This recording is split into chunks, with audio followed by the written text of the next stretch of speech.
Welcome to the Norm Hyperbolic Podcast. We're here to talk anime, video games, and movies. I am your host, X, also known as Young Morgan Freeman. And with me, as always, is my co-host, Kid Lewis. What's up? It's your boy, Kid Lewis, at it again. Another episode, another video for the books. What's up, man? How you doing today? Pretty good, bro. Pretty good. Yeah, pretty good. This is our solo episode, bro. Our first solo episode of the season. Yeah. Season 2. Yeah, this is exciting, man. I'm always excited when we do a podcast. I'm always nervous before we do a podcast. I'm a little nervous because I feel like sometimes, I don't know, the structure or like, you know, it just, you have so much in your head and then you try to compile it into like something that is more, you know, concrete, more structure. Yeah. Do you ever feel that way? Like you overplan? Yeah, or like you just have so many ideas in your head that you want to talk about or like express yourself about, but then you gotta kind of, you're like, damn, I have a time frame and I gotta keep everything very structured, very organized for the people. Yeah. I feel like that all the time. I don't know. Maybe it's just me. All the time with the podcast or all the time in general? All the time with the podcast. Like every time I hop on the podcast, I get nervous because I have so much to say, but I have to organize my thoughts so it sounds coherent, like in order, bam, bam, bam kind of thing. Yeah. Or is it just me? No, I have a similar, like, okay. So my anxiety is just more broad and vague. Like anything can happen. Because the lights are on you. I know, all these lights. All these lights, the cameras, the producers in the background watching. I'm just giving notes. You know? I wish we had producers, bro. That'd be so great because that way they make sure we're always on frame. And we're the producers. I know, we're everything right now. Yeah, I know, right? But once the Norm headquarters blows up, we'll definitely have more people in our team. You know, people to edit, people to do sound production. Those are behind the scenes people. The behind the scene people, yeah. But then we don't got to do all that ourselves. We just got to create the content. I know, right? Just come up with the vision for the next episode. Dictate, you know. Yeah. I was talking about Xavier about costumes. That I wish we had a costume budget. So that way we can wear like certain gear or certain anime stuff that correlates with the episode. Yeah, I mean, it would help out with the video version, but yeah, like it'll be more cooler, you know. But hey, step by step, we're getting there. Step by step, you can't hear the lights in the podcast version, like in the audio. We upgraded. You wouldn't some be able of the to lights. hear our costumes. I mean, if I had a cape, I would swish it. Yeah. You know what I mean? Yeah.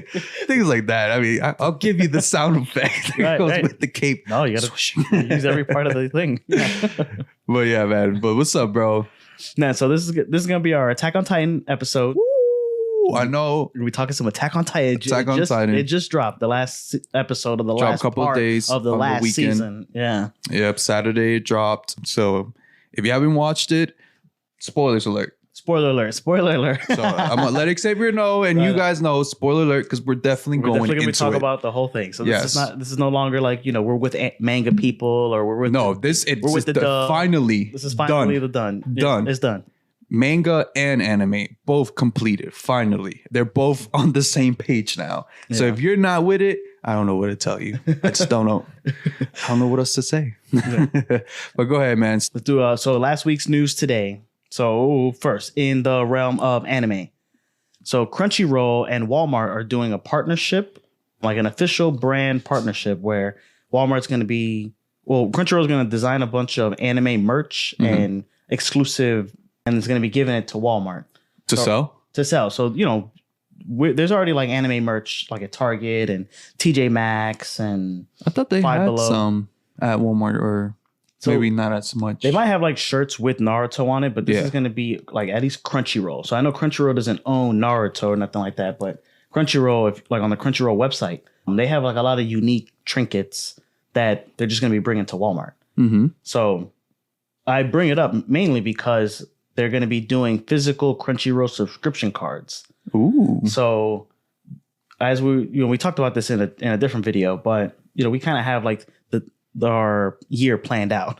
So I have like an idea for like a giveaway that we would do around Christmas. Oh, yeah, I'm down for that. Right? Yeah. So we're giving people on this podcast. We'd love to give back. Yeah, you know, on Saturnalia. So I don't know, they're gonna have like exclusive mangas, real cool vinyls. So I just thought that was like something that I could bring into with the podcast. Yeah. That will be, you know, giving some of that stuff out. So then next, in the realm of video games. And I don't know if you saw this. I'm thinking that you did. but GTA 6. Yes, I just saw it today. They announced that they're going to be dropping their new trailer for GTA 6 sometime in December. Early December. So the first couple of weeks of December, they're going to be dropping the first trailer for GTA 6. And I feel like it's been a long time. They usually take forever, right? When they drop a new GTA? It's not like they do it every year. It's like, what, every 4 years? Or has this one been the longest? Wait. I think it's been 10 years, bro. For this one, right? For this one, yeah. But I'm excited, man. It's just such a big game, GTA 5. And just the amount of time it takes for them, because they're always trying to up themselves. You know what I mean? Yeah. Like, they're always trying to like make things more realistic, the missions even bigger and greater, you know, the story better than the last story. So, you know, it's GTA. I don't like at that point, you know, GTA is GTA. Yeah, it's an immersive world. And they know what they're doing over there. They're always cooking something and they take their time with it. It's not like they're in a rush to drop the next thing. You know, it's not like Call of Duty, like they have to have the next Call of Duty the next year or something like that. Yeah. It's just like we're taking our time. Enjoy the 5, which a lot of people still do. They're always playing online. Yeah, I know. You know, they're always doing the new mods and stuff like that. So, you know, people are still enjoying the 5, but now the 6 finally coming sometime next year with the trailer being introduced the beginning of December. So that's pretty exciting stuff. So they put out a tweet or like an X, whatever whatever we're calling it now, something on like Twitter. Mm-hmm. But then this is from their website. So this is from the Rockstar website. Go for it. So the president writes, next month marks the 25th anniversary of Rockstar Games. Thanks to the incredible support of our players worldwide, we have had the opportunity to create games we are truly passionate about. Without you, none of this would be possible. And we are so grateful to all of you for sharing this journey with us. In 1998, Rockstar Games was founded on the idea of video games could become an essential to culture as any form of entertainment. And we hope that we have created games that you love in our efforts to be part of that evolution. And this was the part that primarily was on Twitter.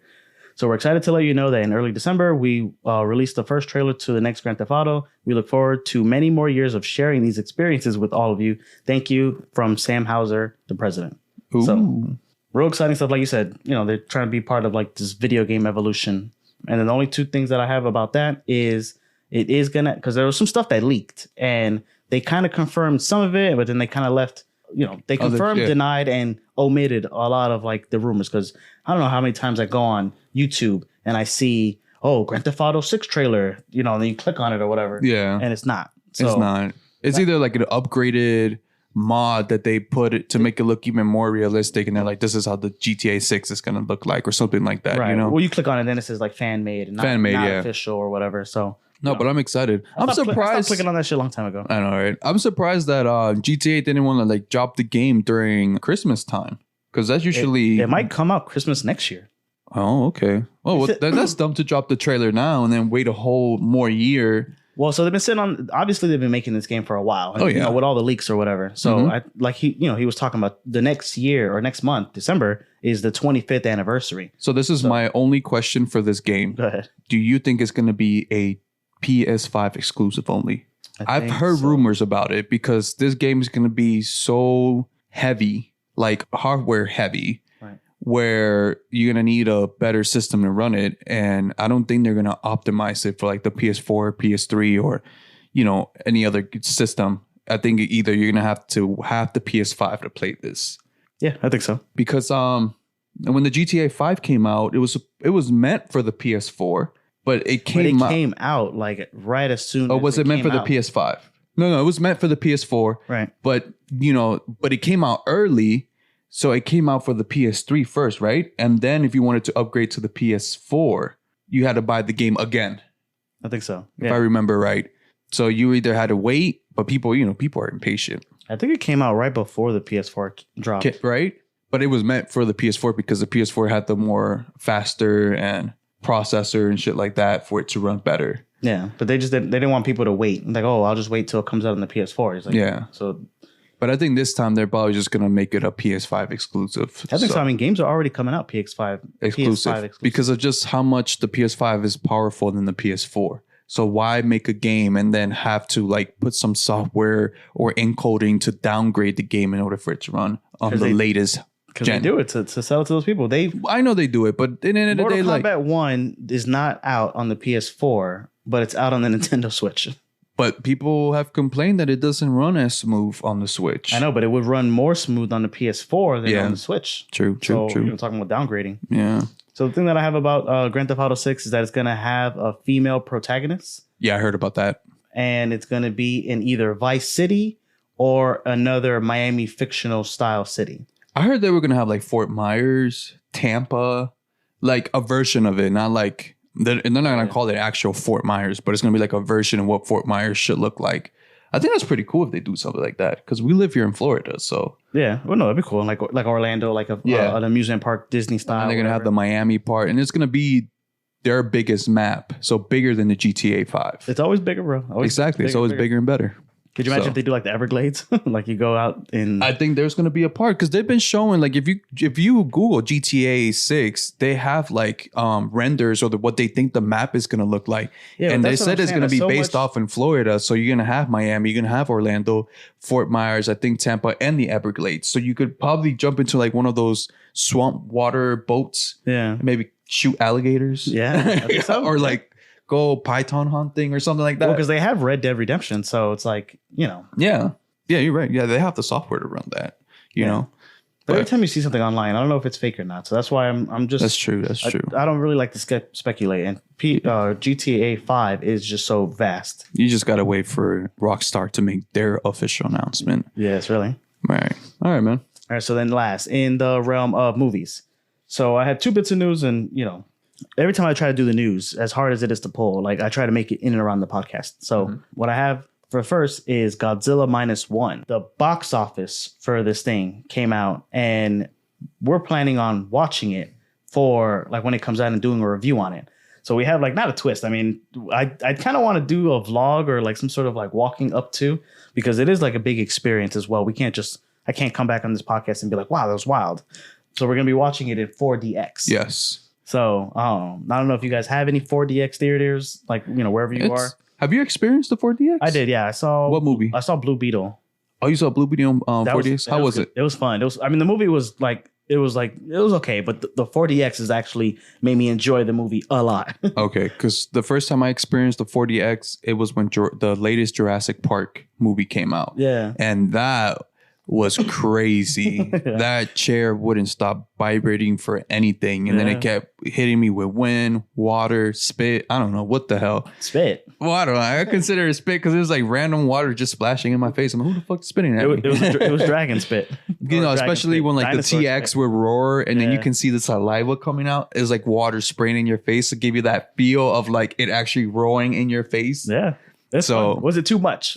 Yes. Okay. Yes, and you can't stop it. I think they have a stop button, but you fuck it up for everybody else's. That's because this is like in rows. Yeah, row of 4. Yeah. So I was like, ugh.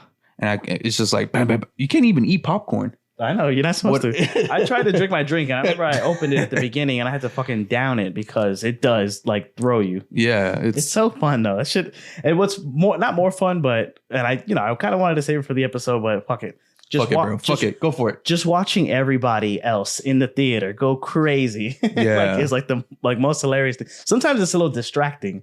Like I'm not even looking at the movie. You're just looking at people, like, you know, reactions. Yeah, because everybody's supposed to be going through the same reaction as you. So when, you know, if you get thrown, everybody's getting thrown. Everybody's getting thrown the same. Yeah. So it's just so fun. Is it worth the price? So it is a little bit more expensive. We talked about it in a different episode. So I actually have the Regal Unlimited app. So it wasn't that expensive. It was like $10 for me. Oh, that's not bad. Right? Yeah. I don't know. I think of it like because I go to a lot of movies. So for me, going to the movies is like having a yearly pass for like a theme park. Yeah. Because that shit kind of is like a theme park. It is. And I don't know. It's just especially cool. the 4DX. It's like a never ending roller coaster. Yeah. Well, so I don't know. You said you saw Jurassic Park. So they have like lulls in the movie, like where, you know, they're just talking or whatever. Yeah. But there's like a scene, and I kind of want to get through this, but there's a scene where, I guess in the Blue Beetle, there's an action scene or whatever, and you know, you get thrown. And then after a while, you kind of anticipate it and you're getting ready for it. So they knock him down or whatever, and then out of nowhere, like you can kind of feel the chair go back to rest. So fucking like he gets knocked down, and then out of nowhere, like the fight just starts up again, and then I like got re-jolted or whatever, like mid-movie, and I'm like, damn, I guess we're still in an action scene. Yeah. No, So- with Jurassic Park, it was like constant back to back to back to back action scenes. And I was like, damn, bro, there's no break. I know. I chose the wrong movie to watch this in 40X. That's why I always said, I think I said it in an episode, Avatar. in the Avatar episode, that if you're going to watch it in 40X, just make sure that you're ready for that constant rocking and left to right and being like thrown out of your chair. Yeah. Because sometimes you feel like you're slipping out and you got to push yourself back in the chair. There's no seatbelts. There's no like a regular roller coaster bar that comes down and straps you in. Like there's none of that. So it's funny. It's hard. It's not like this tiny little movement or jerk or whatever. It literally like is throwing you out of the chair. Like that's what it wants. Like that's its objective. It's like I gotta get this nigga out of the chair. Yeah, really. But pick a movie that you think is gonna be well worth it. But I would definitely not consider a movie that is going to be action packed. Like because then I just you can't enjoy the movie, man. Especially when you're constantly being jerked around. 4DX though, that's what it's supposed to do. I guess. I mean, you're not saying go watch like a silent movie on 4DX, right? You're not saying that, right? Not like a silent movie. I think I would have been better off watching Jurassic Park normally. Really? I got the full experience for my first time, so that just kind of made me get a feel of what 4DX really is. Yeah. So then like in the future, I would pick like something that I know is not going to be like super packed with action. But then again, like I do get what you're saying, like get your money's worth. It's because it is a little bit more pricey. Yeah. Well, so I mean, you don't have to watch a 4DX then. And don't bring your grandma or anybody with a bad back God, or so like funny. a messed up hip because there's old people, young people, big people, small people, all just in these seats, and it's just hilarious. It's just so funny. Jesus. So anyway, so Godzilla -1. So we're gonna watch it. It's a movie that came out in Japan. It's Toho Company. They're doing their own Godzilla now in their MonsterVerse. Its opening day was 3 times larger than the Godzilla versus King Kong here in America. Okay. So over there, it released at $3 million day one. So that was, though, like a year after COVID. So it was like March 2021. So maybe that's why it kind of hurt Godzilla versus King Kong. And it also came out for free, quote unquote, if you had the HBO Max subscription. So, it's doing big waves. No, I'm excited, bro. I'm looking forward to see it. And you guys should be looking forward to a review out of that movie from us. Yeah, like the week it comes out. Yeah. So, doing big things here at the Norm. All right, man. What's next? The last bit of news is Bloodborne. So there's rumors about a Bloodborne movie in the works at Sony. So I bring this up because not Bloodborne, but like there's a game that I want to kind of like stream, and it's kind of like in this realm of like Bloodborne, Dark Souls, Sekiro kind of thing. So it's a Souls game. Okay. So, and this is just a rumor. So they haven't done anything with Bloodborne since like it came out, and I think 2015. But this is what the report was, an insider report. Bloodborne, and this is just like a synopsis of basically the movie and the game. Bloodborne follows the player's character, a hunter, through a decrepit Gothic Victorian era inspired city of Yarnam, whose inhabitants are affected with a bloodborne disease, which transforms its residents called Yarnamites into horrific beasts. Attempting to find the source of the plague, the player character unravels the city's mysteries while fighting beasts and a surprise. I took out the last part because it is kind of like, not a spoiler, but it's something like a twisty part of the story. So I also brought it up because, it does kind of like lean into the topic of the episode, which is Attack on Titan. So, yeah. So, quick question before we move on to the meat and potatoes. Yes. Is there a movie or a video game, a specific video game that you would love for it to turn into a movie?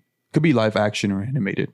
A video game that I want them to turn into a movie, live action or animated? Mm-hmm. Take your time, bro. I know. All the time in the world. I know. We'll cut this part out of the podcast. I don't know. I haven't really played a lot of video games in a while. Like a lot of the video game movies that I want them to make, they don't gotta be new. They are going to make. They don't got to be new. It could be old. Something that you're like, damn, that would have been like I wish they would have made that into a movie or something. That would have been so good. Def Jam. You think so? Yeah. Def Jam? Def Jam. You would see Snoop Dogg fucking stomp on somebody? Hey, man, you got the characters right there. I was going to say Dead Space on mine, man. Dead Space? I like as a horror, but not animated. I think it would look cool animated, but I think they can make a live action one.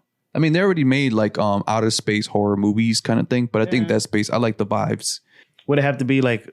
Do you like the Dead Space lore itself, or just the vibe? No, the lore itself, like that darkness, spaceship, and I don't know if you ever. I mean, we played it in the past, but I don't think you ever like played it all the way through, right? No. So the story's actually pretty good. Yeah. Yeah. So, and I like the monsters.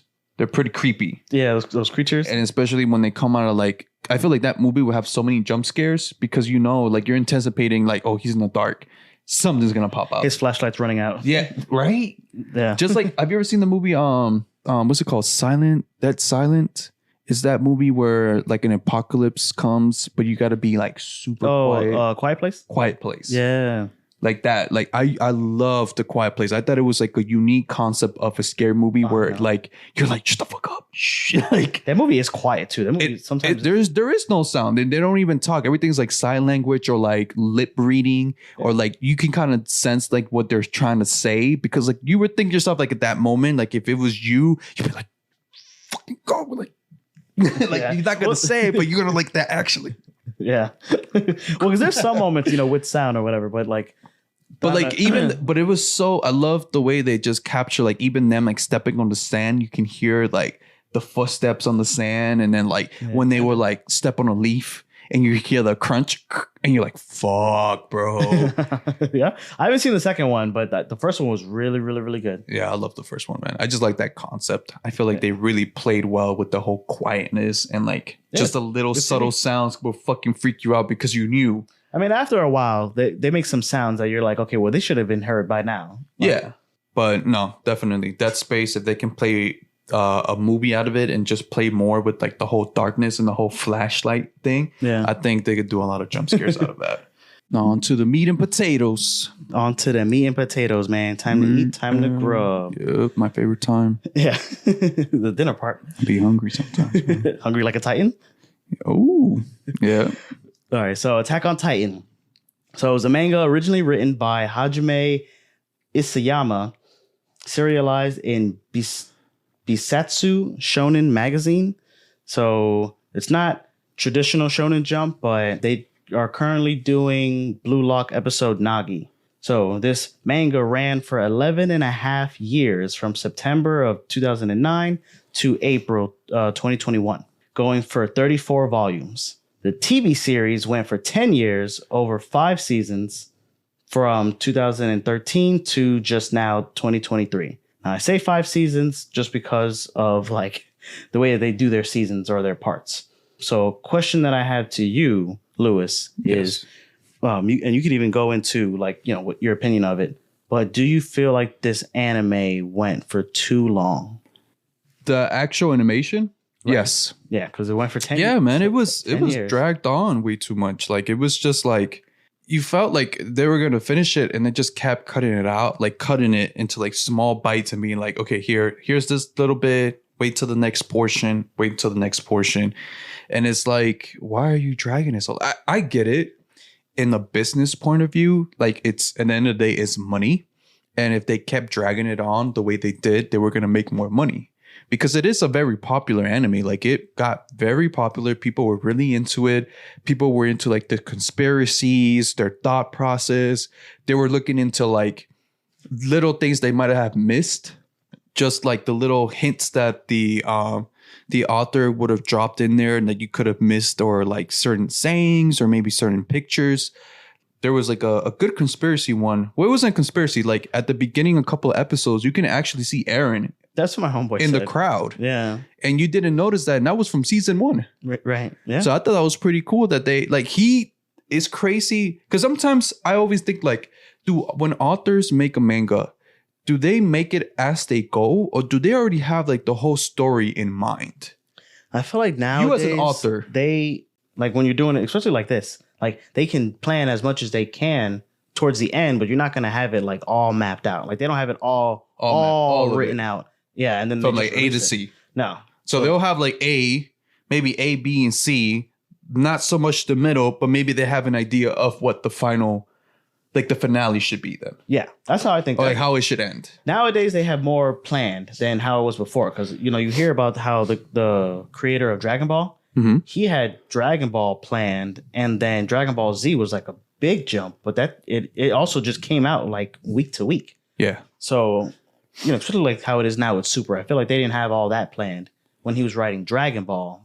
That's a big example, but it does feel kind of like weird at points with Dragon Ball. Like some things don't match all the way. Like if like they say it's canon, but you're like, how is that canon? Like you're like, I guess you're right in what you're saying, because sometimes there's a lot of plot holes. Right. That you're like, wait, that doesn't add up, or something that they switched up because, whatever reason, it just correlated better, or it was just better to change that portion. You know what I mean? Like certain parts and then you notice it as like an actual manga reader or anime viewer.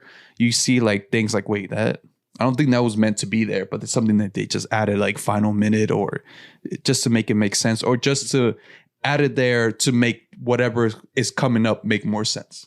Well, with those ones that we named, like Dragon Ball, I didn't mention Naruto, but like there's a lot of plot holes in Naruto too. Yeah. But the thing about those animes is that the action and the style is the focus, where with this one, Attack on Titan, like the story is the crux. Yeah. So I feel like, with something like this, you kind of have to have it all planned out like that.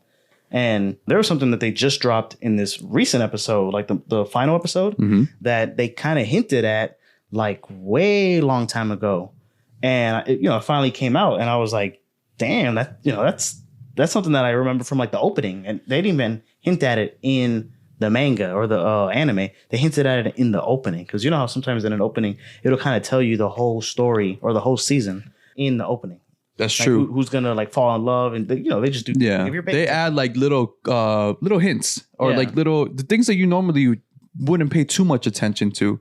Is usually like right at the beginning. You're like, oh, if you watch it, you technically get like hints of like what's coming up. And then if you keep watching the show, when those things do happen and you see it in the intro, then you're like, damn, it was right there the whole time. So that's another reason why I try not to watch intros. I know I watched it the first time just because it's so much hype, but definitely like with the music as well. So at least on Crunchyroll, there's no option to skip the intro. That's true. So I just want to quote something because they did an interview after the series ended with Hajime Isayama. Yeah. They did an interview with him, and something that he had said, and I'm going to quote right now. He says, "That was pretty much there from the beginning. The story that starts with the victim who then goes through the story and becomes the aggressor." So basically, he had already envisioned the ending right from the beginning. So he kind of already knew how the ending was going to go, or like what he had in mind for the ending right when he started producing this anime. Yeah, or the manga when he started making the manga. So like he kind of already knew. So he kind of had the beginning and end, and then he just needed the middle. He had like imagine, okay, well, this is how I want it to begin. This is what it's going to be about, and this is how I want it to end. Let me just figure out the middle as I go. And sometimes I'm assuming that when you do a manga, you have to have the money to back it up in order to do it, right? So you have to like hit it with a publisher or something like that. Doesn't that how it usually works? So he's writing this from the publisher already, like Bisatsu, so that's Shonen Magazine. Okay, so sometimes when you present something to a publisher and be like, hey, I have this idea for this manga, but this is how much I have, and this is the ending that I want, like some type of like the ending that I wanted to record. Like, how does it sound? Yeah. Is that how it works? I think so. Okay. I think so. Just because like, you do have the story beats, and especially like with the Attack on Titan, like that name itself had to do with the front, middle, and end. So yeah, I think he does have it outwardly lined up. Would you say that this is... But why did it take so long then if he had it all lined up? I just think it's the animation, because remember, the people that animated this one was MAPPA. And right. MAPPA has a bunch of other projects that they're working on too, besides right. Attack on Titan. Yeah, and they're so limited with staff that, you know what I mean? Like they probably have a group of people that are dedicated to just Attack on Titan. They have a group of people that are dedicated to another anime that they're producing, and so on and so on. So when they're done with the anime, they're probably like, hey, can you jump on Attack on Titan's group and help them out right. so that we can start releasing this stuff? Yeah. And like you said, we had said that a lot of these people aren't even getting paid good because we're watching, like, we're not supposed to watch it for free. Because us like going to those websites that we can watch anime for free doesn't really gain anything for the people creating it, because they don't get paid from that. Who's we, bro? I'm just saying, like, the people. I'm not talking about you and me. Yeah. I'm just saying we have Crunchyroll account. Like, but Crunchyroll actually, like, us having that account, that money goes to those people. they make a portion of that because that's how they make their money. But when other people go to like those websites where they can watch it for free, just know that it also affects those production houses because they don't make money from that. Yes, they get their content viewed. Yes, we share it. Yes, we make podcasts on it. You know what I mean? We put it out there for people to watch, and then we make short videos. We make TikToks. We make reels about it. And they get the recognition to get more people to jump on it, you know what I mean, and watch it. But that's why they're not getting paid as well, because they don't have like an actual platform where people can just hop on it, pay a subscription or pay a certain amount, and then they get a portion of that money to then pay the employees that are producing this content for us. Yeah, no, for sure. Well, so Mappa, the studio house or whatever that produced it, so they blame season 3 having 2 parts on the production. So they're saying that they were understaffed or whatever, and then they weren't able to keep up. So that's why season 3 was broken up into 2 parts. Oh, okay. And then season 4, the final season, had 3 parts. And this one was a little bit more straightforward, where they held off because they wanted the manga to finish so that they wouldn't have to just so they wouldn't have to invent or guess the ending and do their own thing. They kind of wanted to wait for the manga to finish before they finished the anime. I got you. So, because like I said earlier, the manga finished in 2021. I know it's 2023 right now, but that was 2 years ago that it just finished. It went for 11 and a half years before it finished. Yeah. So that makes a little bit more sense. And then the first 3 seasons of the anime was produced by Wit Studio. So they did Spy X Family, Vinland Saga, and this other anime called Ranking of Kings. We had talked about it on our last episode, Ranking of Kings. It's an anime that they're showing for free on the Crunchyroll streaming site. Okay. So we had talked about it. We said that, it looked kind of weird. I didn't really do too much research on it. I kind of wish I did, because a friend of mine is watching it and he says it's actually really, really good. Oh, I haven't seen that one. Ranking of Kings. He says it's kind of it's not like Game of Thrones, but it's it looks innocent, and it's not. I haven't seen it. I haven't seen it, to be fair. So Attack on Titan started innocent. Innocent Aaron. No. I mean, hopes and dreams of what's beyond the wall. The style makes it look kind of kiddish, but it does handle adult themes, and there's a bad guy who looks like the bad guy, but he's actually a nice guy, and there's a bunch of stuff like that. But whatever. So Wit Studio did these animes for the first 3 seasons. Then the last seasons were done by Mappa. So we have a video coming out about that, actual production houses and which one we like the most, because some production houses do way much better in animation than others. For that episode, I kind of want to get into, I don't want it to be a controversial episode, but I kind of want to do a lot of research about these different studios and how they compare, how their whole business is over there with how manga gets adapted into anime. Yeah. Who's in charge? Why does some go to some animation houses and why does some go to the other ones? Why is there a switch like this where, the first 3 seasons of an anime will be I can name one anime that got ruined because of that switch. One Piece. Not One Piece. Oh, my bad. One Punch Man. One Punch Man. Yeah. When everybody was saying how great One Punch Man was in the animation on season 1, but when they dropped season 2, they changed animation house and people were complaining about that. Yeah. Well, I mean, the thing with Attack on Titan is that, not that you don't really notice it, but the last episode came out and that shit looked kind of clean. Because Mappa, bro, they do clean work over there. So ones that they do is they do, like you said, they do a bunch of animes. Right now they're doing Chainsaw Man, and they're doing Hell's Paradise, Jujutsu Kaisen, and now they do the 2nd season of Vinland Saga. Oh man, they were cooking with Jujutsu Kaisen. Yeah, right. Ooh, I don't know. Have you watched any yet? I watched the first couple episodes. Okay, so I've seen the fights. I think the fights are good, man. On top of the hand-to-hand combat. Oh yes, my god, man. it's good. That's nice. Mappa drops heat, man. Mappa also produced. Wait, I don't think it was Mappa. Was it?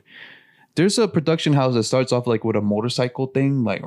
It was in the start of Megalobox. Megalobox starts with that production introduction, which is a motorcycle. I don't know if it's Mappa though. I don't know. TMS Entertainment. TMS. I like TMS. They're the ones that did it. I thought it was Megalobox. My bad. So it was made with TMS. They did Megalobox. Who? TMS. No. I thought it was Mappa that did it. Okay. No, you're right. TMS, and they usually have a little clip of their introduction, and it's like a motorcycle rider, and it looks pretty cool. So it was TMS Entertainment that made Megalobox. The reason I like TMS, and it only came from like a couple articles, but out of the companies that I've been reading about, like Madhouse. Have you heard of Madhouse? They treat their employees nice. Yeah.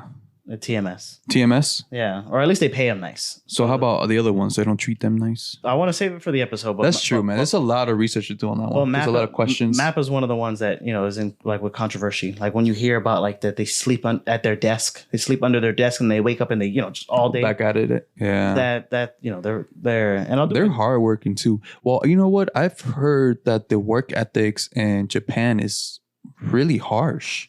We're gonna do an episode. Look at Xavier. Like, there's a lot of good information in there. I know. But we're here to talk about Attack on Titan. Attack on Titan.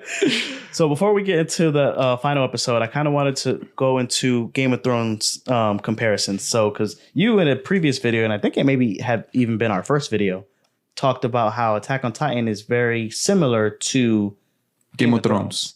So not 1-to-1, but in like these vague themes. Yeah, like the... So you want to go into that or? Yeah. So I've said in the past that it reminds me of Game of Thrones, just like the twists and turns.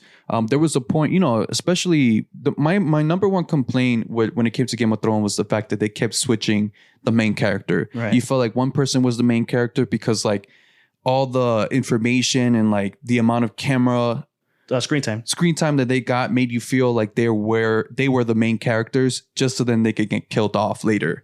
And you're like, wait, I thought that was the main character. I thought it was like the focus of the show was that one character, and it's not. It's like you get a bunch of different characters. So there was a point in Attack on Titan where Eren dies, and you're like, whoa, I thought he was the main character. So you're like, wait, if it's not Eren the main character, is it his friend Armin? Is it Armin? Is Armin the main character? And then later, like 2 episodes later, you see this brand new Attack on Titan. I'm like, bro, that looks just like Eren. Bro, is that Eren? And then you like figure out it is Eren. And you're like, oh, so he is the main character. So they do like little hints like that. And it was like one of my first, maybe not the first to ever do it, but I felt to me like that was the first anime that I've ever seen the main character get killed off and like disappear for a couple of episodes. But that's just me. There's probably is an anime out there before Attack on Titan that probably did the same thing. But to me, I can't remember any other animes where I felt like the main character was dead. And I was like, what the hell? Like, so the thing that's different, I guess, is with Game of Thrones, when they kill the main character, it is like, not that it's on purpose, obviously, but that it's a subversion of like who you think this guy is the hero, and you think like he actually is the hero, to be honest. Yes. Like he's the most goodest guy or whatever, and they kill him to show that the world kills good guys. Place. Yeah, so if you have to be witty, outsmart people, and sometimes evil in order to, or just selfish, like, and selfish, yes, selfish. In order to like stay alive in that world, in that world of Game of Thrones. And it kind of is like that with and it is game, and and I like the phrase Game of Thrones because it is a game. It's like a chess where you have like you're either the knight, the queen, but you got to figure out like where you're at in that chessboard and how to survive. Yeah. And if that means sacrificing some of your good people, your foot soldiers, or even your king, then that's what you have to do in order to beat the game, right? No, man. If you sacrifice the king in chess, you lose. Oh, well, I don't know. Okay, it's just to show you I haven't played chess. So I was just thinking like that. Like send the king, protect the knights. Right? But I'm just saying, you never know, because some of these knights were backstabbers in the Game of Thrones. I know. You know what I mean? So that's what I'm trying to say. Like it felt like it was an actual game of Survivor, or like who can survive to the very end. Right. And it's like being witty. It was like the game Survivors. I don't know if you've ever seen that show. On like the island? Yeah, on that island. And they all have to be like witty. Sometimes they have to backstab people. They have to be sneaky in order to make it to the very end and win the $1 million prize or whatever. You win the Survivor. But that's what I'm saying. But that's how it felt like with Attack on Titan. Like you just lost the main character. And it was just a lot of twists and turns and a lot of questions, because they kept showing you stuff and you were like, wait, like, what does that mean? Or how did Eren get there? Like, what is in the basement? There was a point where I was like fixated on the fucking basement. I'm like, what's in the basement? Like that this man has the key, but they can't get to the basement because it's been overtaken. Shit. Sorry, man. I'm getting too hyped. I'm smacking my mic around. you know, like he's like, it's been overtaken by Titans and they have to get to his house so they can get to the basement because there's like, you know, there's more clues of like what's really going on outside the walls. And then you start learning, like there was like a part that like, I think it was like season 2, it ended and there was a crack on the wall and then like an eye of a huge ass Titan. You're like, what? And it ended up like in a cliffhanger. You're like, what the hell? There's Titans on the walls, like, and now you're like, bro, this anime is so good because it just keeps you on your toes. You're constantly questioning and trying to figure it out, and that's what I think. That's what makes Attack on Titan that good. It's just that twists and turns, and you're just like, bro, what's next? What's coming? Like, let me figure this out. Yeah. Well, I remember in our top 10 episode, we were talking about like, is the twists and turns in Attack on Titan better than Death Note? And I feel like they're both up there, but I just like the storytelling in Attack on Titan. I like how you said, like, you have this world, and then all of a sudden they introduce something that's like, it changes everything about it. So yeah, everything. Like you have an image of what this world is, and then they just throw a wrench at it, and you're like, wait, fuck, what the hell? Like, and now you're trying to refigure everything out again. And then right when you think you have it to the T, they throw another wrench at it, and you're like, what the fuck? Like, yeah. You know what I mean? Then you start learning like cool things, and it's like you get immersed into this world. Like you really get immersed into it, and you feel like you're part of it, and you're trying to figure it out. Like you're with Eren. What the fuck is going on? Yeah. You know what I mean? And then later you find out like, oh my God. You know what I mean? Like so some of the Game of Thrones comparisons that I have, so they both have elements of fantasy and a medieval Renaissance kind of era with its own unique element. You know, one being like dragons and the other one being titans. They both have very gruesome and surprising deaths. So not just like the main character, because obviously in Game of Thrones, when they kill the main guy, or even like, you know, in Attack on Titan, like they're all kind of the main characters. Like, you know, there's Naruto, who's Naruto. That's like Sasuke and Sakura, and like if like those characters kind of make it through the series. No, because they're like the main characters, but no. The beauty about it too is that, like you said, one thing I was saying, like you get immersed into the world to the point that almost every character has, like, it's like you feel like that character could be the main character, and there probably are the main characters in their own subjective world. So like when some people died, you're like, Attack fuck. on Titan though? Because you feel like you're Eren. And like there was a part when he joins the military and the scouts, and then he starts making friends with everybody and just like being a part, like feeling like it's a family. You know what I mean? Like you're there to protect everybody. You don't want nobody to die. But then once they get attacked, and then they have to go into like actual war with the Titan for the first time, and they think they're prepared, but they're really not.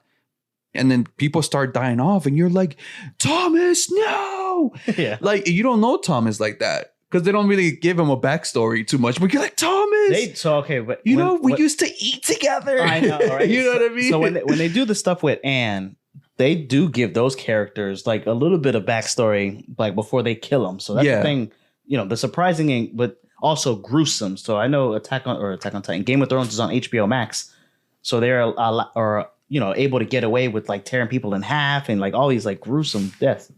I know you haven't seen it, but no, I haven't seen it of it, but they have gruesome deaths in Game of Thrones. So they're also both very political. So Attack on Titan gets more political towards the end, while Game of Thrones, you know, starts with the Game of Thrones. They have betrayal. So both have betrayal, and then that's kind of like not a downfall, but that's something that kind of bothered me while I was like rewatching it, even this most recent time. But betrayal, all the betrayal on Attack on Titan or Game of Thrones? Oh, okay. Like, you know, they're switching sides all the time, and then, you know, they even say it. Like, there's a point towards the end where I think his name is Connie. He's like, what? Eren, is he on our side or is he not on our side? And they go to save him, and then he like teams up with them, but then he fucking betrays them, and he's like, I am so sick of all this betrayal. And I'm like watching it, I'm like, yeah, you and me too, Connie, man. I'm like, goddamn, I can't tell whose side am I on, right? You know, because it's that's the beauty of Attack on Titan, because you get presented with two points of views of like, what do you think they should do to correct the madness of the world of Attack on Titan, to correct their economic or their social status, or, you know, whatever is going on at that moment. You're like, okay, like maybe they should do this or they should do that. But there's so many point of views that are then pointed out to you that you're like, you don't know where to stand because this sounds pretty good. This sounds like this might fix the problems, but this might sound like it fixed the problem. And I think there's a huge dilemma in that world. And then I get what you're saying. Like Connie was like very confused because he's like, well, I don't know what is right and wrong anymore. And especially when they keep getting introduced to new information. And it's not like, oh, it's small information and it's like whatever. No, it's like huge important information that could literally change their way of thinking, their way of how they're going to run the world. You know what I mean? Like, but the way of who's evil and who's good. The way they handle it is like decent as far as like the way it ended. And I do want to talk about, the ending, but the thing that I like and dislike is that it's all generational.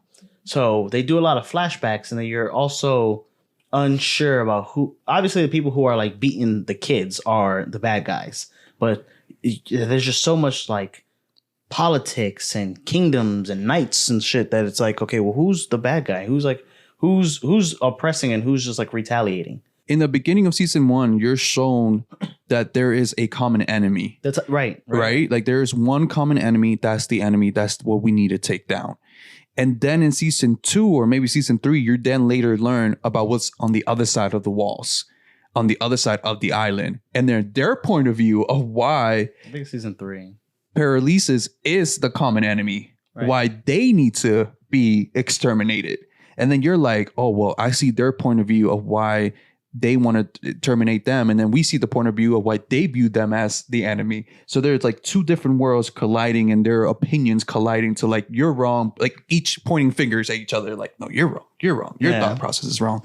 Like, we're not the enemy. You attacked us first. Yeah, you're the Attack on Titan. Right? You attacked us first. And then later on, you never know, you attacked us first. Like, it's a whole back and forth game. Like, there's real world examples that I don't want to get into. But like, once it gets like that generational, once it gets like 2,000 years ago, like, I don't really care anymore.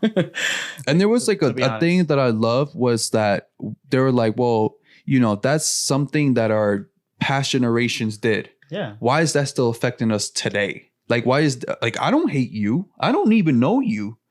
I think there was a season where it felt like that. It was the little girl, I can't remember her name, that came into the island. Yeah. And then she met one of like she met one of the girls that I think she like worked on a farm and that was helping her out. And then when she figured out that she was not from the island, but she was from the other, whatever. Yeah. That she was like, oh, I hate you. You hate me. And they're like, well, why? They were just friends a moment ago, not knowing that information. You know what I mean? And she was treating her nice and she was treating her nice and they were both treating each other nice until they figured out who they really were. And they were like, oh, well, I hate you. I hate you. And it's like a generational hate being passed down to the next generation when it really has nothing to do with them at all.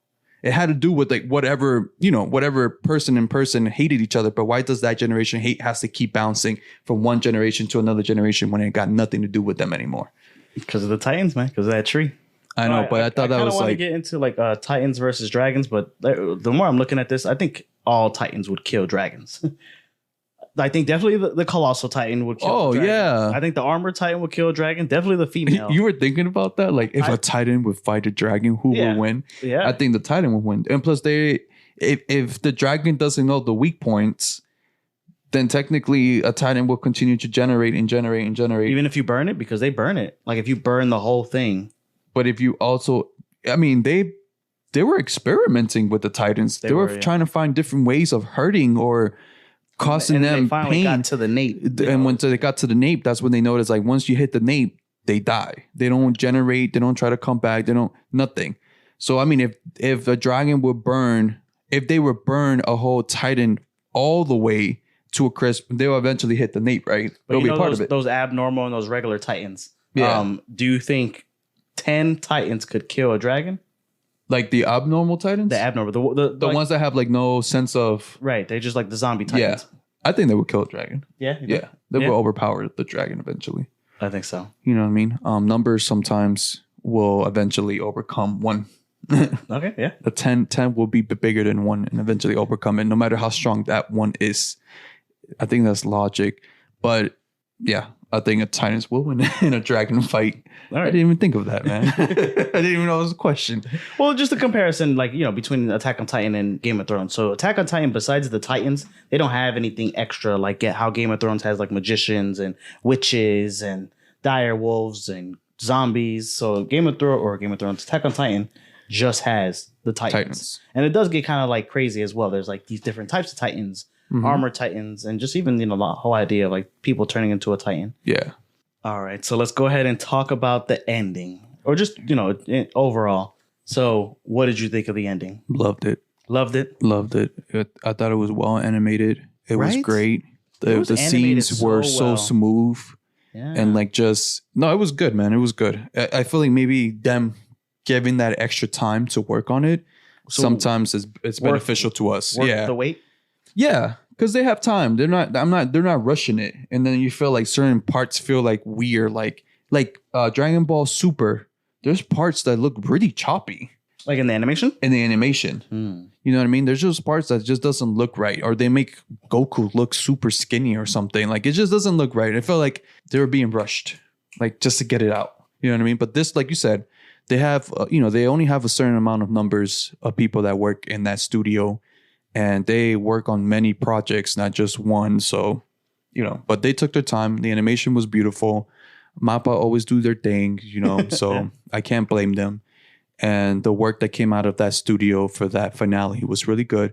I was not I knew it was going to be like an hour long, but I thought it was going to be like an hour long. Bro. Yeah, I didn't expect it. I didn't think it was going to be like an hour and a half because I thought it was going to be an hour long and then a couple of more episodes and then done. I didn't know it was going to be like a whole fucking movie. Yeah. Well, I mean, it was like so it's 3 episodes back to back because they even started. It was like chapter 1 or like chapter 1, 2, 3, and then this most recent one was 4, 5, and the final. Yeah. So I was like impressed. I was impressed. I loved it, man. Do you want to go into like what we thought of the finale? Because I got like a couple of things that I did not like about the finale. So actually, I mean, as far as I think so. As far as for me, I did like it. I liked it a lot. My friends were telling me, and this is not a spoiler, but so they were talking shit about it. So a lot of my friends who are heavy into anime, they couldn't wait for it. Like they couldn't wait for today or whenever it came out. So they just went into the manga. So they're like, okay, I'm not gonna wait. I'm gonna read it. I'm just gonna read the manga. Like the manga just finished. I'm gonna read it. So they did that, and like we were talking about, it's animated beautifully, but they were let down with the ending, like a lot of them. And while I'm watching this, and I hate being primed like that, but I'm watching it, and they're waiting for me to say that it's just okay. So there's a lot of parts that I liked a lot, and then there's some parts that kind of like dipped low, and then it would just like rise up. So I'd have like these 2 peaks, and then I do want to lean towards like I don't want to give it a number score, but I liked it a lot more than I didn't like it. Like way more than like the low parts. So as far as like, so to you, there was more this big, long, ongoing manga and anime. Yeah. So to you, there was more positive than there was negative. And like was there, okay. So I want to go into the things I did not like. Go ahead. And then that way you can point out the things you didn't like. Yeah. So in this finale, I personally thought they did Levi wrong.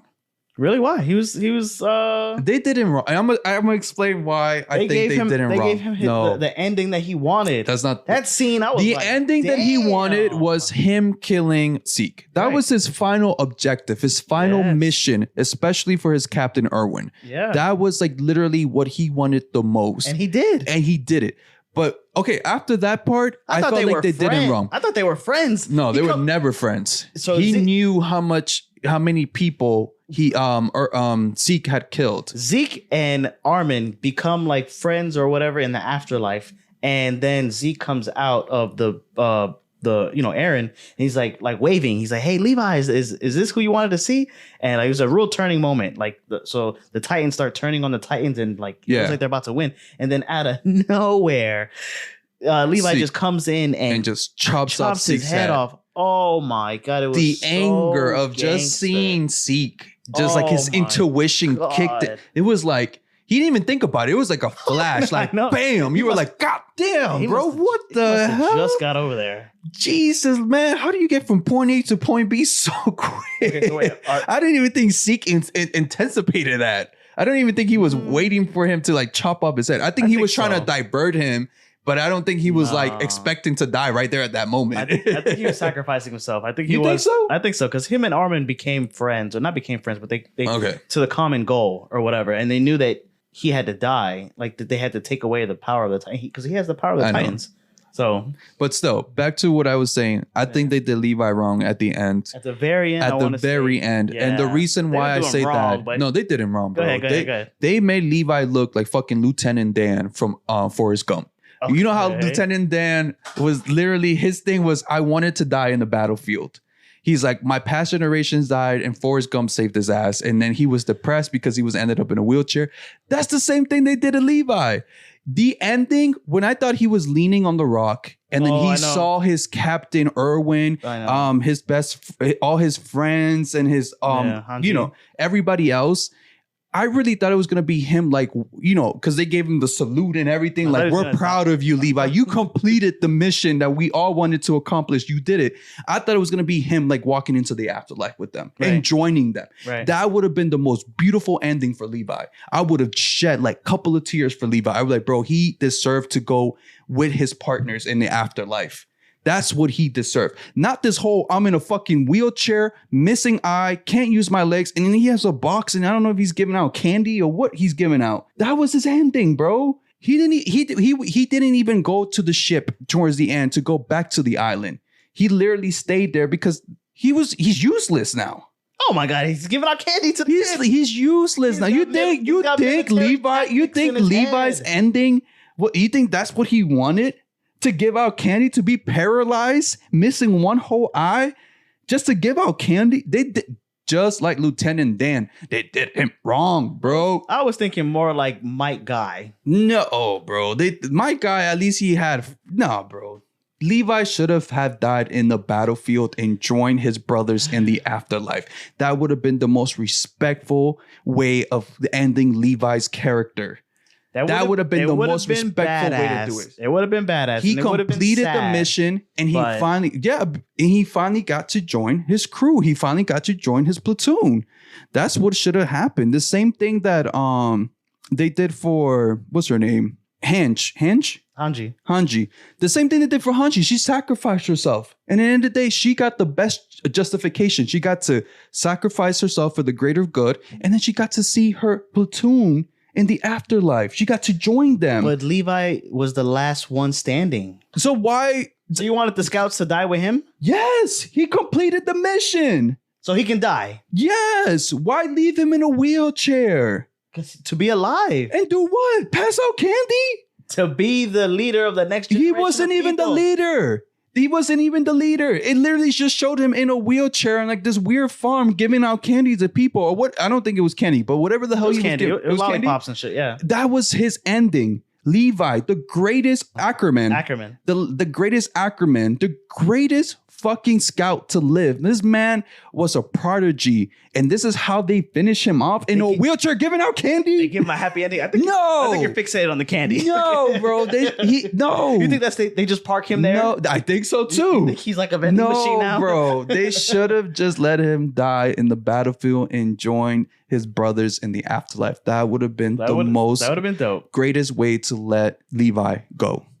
I mean, I felt so hurt inside when I saw that after seeing him in a wheelchair. I'm like, bro. I did. I was like, why? Damn. Why, bro? They just should have let him die. I know.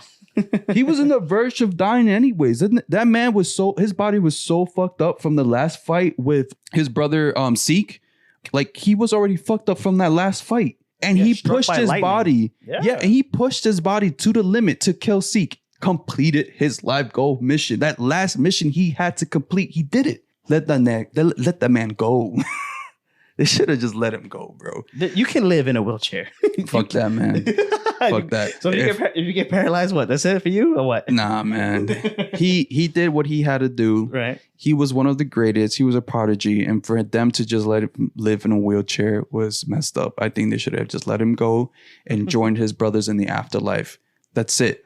It should have been, the scene should have been them standing in front of Levi, giving him the scout salute, and then Levi returning the scout salute and walking towards them to join them in the afterlife. His legs are broken. No, like I'm talking about like leaving his body behind, his afterlife, like walking towards them. That would have been such a beautiful ending for Levi. And it's not like they needed Levi afterwards. It was done. His whole life was to kill Titans. There is no more Titans to kill. He literally trained from that's what he gave himself to do. He trained himself to the fingertip of how to kill Titans. Now he doesn't even have that anymore. Now he's in a wheelchair handing out lollipops. Okay. Come on, bro. Don't do Levi like that. That was my only downfall to that. That's it? That's the only thing? The other part was, you know, I think it's crazy. And this falls back to the ending. The author, he said that he could have changed the ending to make it a little bit more positive or more like, you know, Eren gets to live and gets to maybe go on a secluded island with just Mikasa and then live their life together or whatever. Because technically that's what Mikasa wanted. So a thing that I noticed was that, what's her name? Ymir, the founding titan, right? Ymir. So with Ymir, I felt like she loved King Fritz, right? Right. To the very end. Even though King Fritz didn't give a fuck about her, treated her like shit, caught her tongue, impregnated her 3 times, had her kids eat her just to continue the power. You know what I mean? King Fritz was a fucking asshole, but she loved this man to the very end. The toxicity or whatever, she didn't care. Right. She just loved this man. Even after afterlife, she still served them, right? I felt like Eren had to show her that it was okay for her to let go of this love that she has for, or this thing of this urge of wanting to continue to serve the king. He had to show her that she could let go. And I felt like he showed her by showing her Mikasa. Like, hey, Mikasa is technically you, because Mikasa was willing to do anything. She even said it. I am willing to give up my life for Eren. Like I'm willing to give up my life. Like this, she would literally have ride and die for this man, no matter what decisions he ended up taking. Like she wanted to be part of him. She would have probably been like next to his side as he like killed the whole population. She didn't care. Like she wanted to be there with him. And of course, you know, Eren knew that. So that's why he constantly kept pushing her away. Like just pushing her away. Like, no, you stay on that side. You stay on that side. Let me do what I got to do. You stay on that side. You stay with Armin. You stay there. You know what I mean? Like, I hate you, blah, blah, blah. I never loved you. I never cared about you. Like, blah, blah, blah. Like, he was trying, like, generally trying to hurt her. But I feel like he was showing Ymir that if Mikasa can kill me, no matter how much she loved me, she can let me go, then you can do it too. And at the end of the day, Mikasa ends up killing Eren, right? Knowing damn well that she would never see Eren again. Maybe in their like past life or whatever. But knowing that she was going to live the rest of her life without him. And like that was like a very tragic moment, like very sad. Because, you know, like she was sitting on the tree next to his tombstone. And she started like busting out crying. Just of her thinking of the thought that she's like, this is it. Like, I'm never going to see Eren again. The man that I grew up and loved and cared about, I'm never going to see him ever again. Mm-hmm. And then, like, you know, with the whole bird coming in and like grabbing her scarf, and like that was him showing her like, I'm still here. That's a part that spiritually, I guess. You know what I mean? That's a part I didn't like. You didn't like that part? I didn't like it was just to show her like, don't cry or whatever. Like, you know, I'm still here, you know, spiritually. Like, technically he didn't go away or whatever, because it does show us that in Attack on Titan, there is an afterlife. Yeah. So, you know, it does show us that. So he is somewhere in the afterlife. But I felt like that was the point. Like, that was a secret mission for Eren, was to show Ymir that she had to let go. You know what I mean? She had to let go of this love that she has for King Fritz and the urge to constantly, you know, do whatever he wants her to do. And by showing her, like, if Mikasa can do it, you can do it. And that's why she kept popping up, like, for Mikasa, like, smiling at her, like, especially towards the end when he killed her. She was, like, behind Mikasa when Mikasa was cutting Eren's head. She was like behind her, and it was like her seeing like, okay, so if she can kill her man, then I can let go of mine. Yeah, I think so. Well, the thing I liked about it, because, you know, it's anime, so she cuts his head off, grabs it, and then kisses it. And then I was like, what the fuck? I know, it's weird. And I mean, the whole time after the she cuts her head, like she was holding it the whole time until she probably buried it. But yeah. That was like... Probably gave it a little more smooches on the way on the road, you know what I'm saying? I mean, that's the last time she's ever going to be able to kiss Eren. And Eren had his eyes closed the whole time he was in that Titan form. And the only time he opened up his eyes was towards the end. And that was just to see Mikasa for the last time. Well, yeah, because he was just moving forward. Yeah. So, and then what's crazy is I love the scene where him and Armin had like this whole little communication where they were like little kids again. Yeah. And he was trying to explain to him like why he was doing it, and just give him like the last explanation, and like showing him like the rivers of hot smoking whatever, and it ended up being lava. Yeah. It's so funny how he was like, you know, like he was like, you don't have to do it. Like, it's not too late. And he's like, no, it's already late. Like, who's gonna forgive me? I killed 80% of the population. And then like the little water that they were sitting on just turns into like blood, and there's like bodies everywhere. And like when he like digs into the water, he pulls up like teeth and hair. What do you think about the water turning red? Yeah, like or the blood. You know? Well, that was a representation of like all the people he's killed through the rumble. So like, they were so focused on stopping Eren, the rumble was still going. People were still dying and crazy fast. It wasn't like, I thought it was like maybe they killed off like a little bit of the 80% of the population was killed. That's a crazy. If you do the math, I don't know how much was the population of the world. I think we're at 7 billion. 80% of that. That's a shitload of people dead, bro. Yeah. There's no way of coming back. That's what I'm trying to say. Eren knew there was no way of coming back from that. Him? Like his people soul? were gonna hate him. Yeah, now I'm talking about his soul. I'm talking about like him actually just saying like, you know what, fuck it, you're right. Let me just stop it and hope for the best. Hopefully people will forgive me. Did you kill 80% of the world, bro? Well, that's the way that Armin describes it at the end. Is that we killed 80% of the world? Yeah, he was trying to we saved 20% of the world. He was trying to like carry that weight on him too. Yeah, and I think like there are both, because he also killed people. Armin also killed people, like especially when he like landed in as the Colossal Titan and literally killed like over so many people at the harbor or whatever. So like he did his share of killing too, but not like Eren. Yeah, 80% is a lot of fucking people, bro. So I thought that was like sad, and I mean they were like best friends. Literally like brothers. Did you watch like the credits? Yes. All the way to the end? Okay, so this is my thought process on that. I was like, so in the end of the day, humans are humans. And I feel like what makes a human is emotions, right? Charles Darwin has like a book where he talks about, or not Charles Darwin, I think it's Mark Twain, where he says humans, we're the only animals that blush. So I think like that kind of like falls into like an emotion thing. Yeah. You know what I mean? So I feel like we what makes us like real like humans, or like what separates us from everything else is emotions. And I feel like no matter, like he wiped 80% of the population. Cool. So that leaves 20% that they can then rebuild. Right. But at the end of the day, that whatever 20% that's left is going to still hate on the Paralysis people. Right. Because they know that it was their people, technically not their people, but it was Eren. But Eren belonged to their people that killed off 80%. So the hate was still going to be there no matter what. But the beauty is that Eren foresaw that. He saw the future. He saw that eventually it was going to come to a full circle again, which it did, as we saw in the end credits, right? It came to that full circle of war happening all over again. So he foresaw that. But the reason he continued to do it, even though he foresaw that what he's about to do is not going to change the course of humanity, is still going to repeat the cycle. He knows that there's no way of breaking that cycle. Humans are humans, and unfortunately, that's just how it is. Eventually, somebody's going to get greedy. Eventually, somebody's going to become hungry for power. Eventually, vengeance and anger is going to take over. That's just part of humanity. So he knew that cycle cannot be broken. But he stopped that cycle long enough for his friends to live a free life. And that was enough for him. As long as he can give Mikasa, Erwin, and the rest of his friends that ended up living and their families the freedom that he wanted, that was enough for him. And he did. He gave that for like multiple generations, just that freedom, because they had to start all over again. Yeah. So they didn't have time for money. Like they didn't have time for like that hunger power. Eventually it came to it, as we can see in the credits, that eventually it does happen.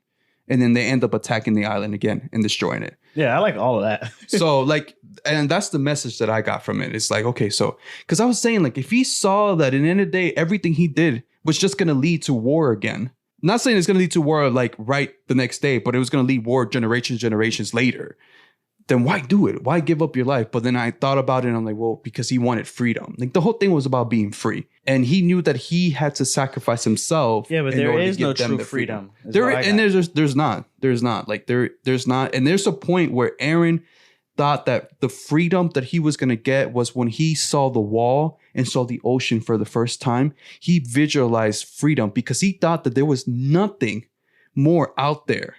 He thought that it's a fresh start. And that's what he felt like, oh, it's a fresh start out there.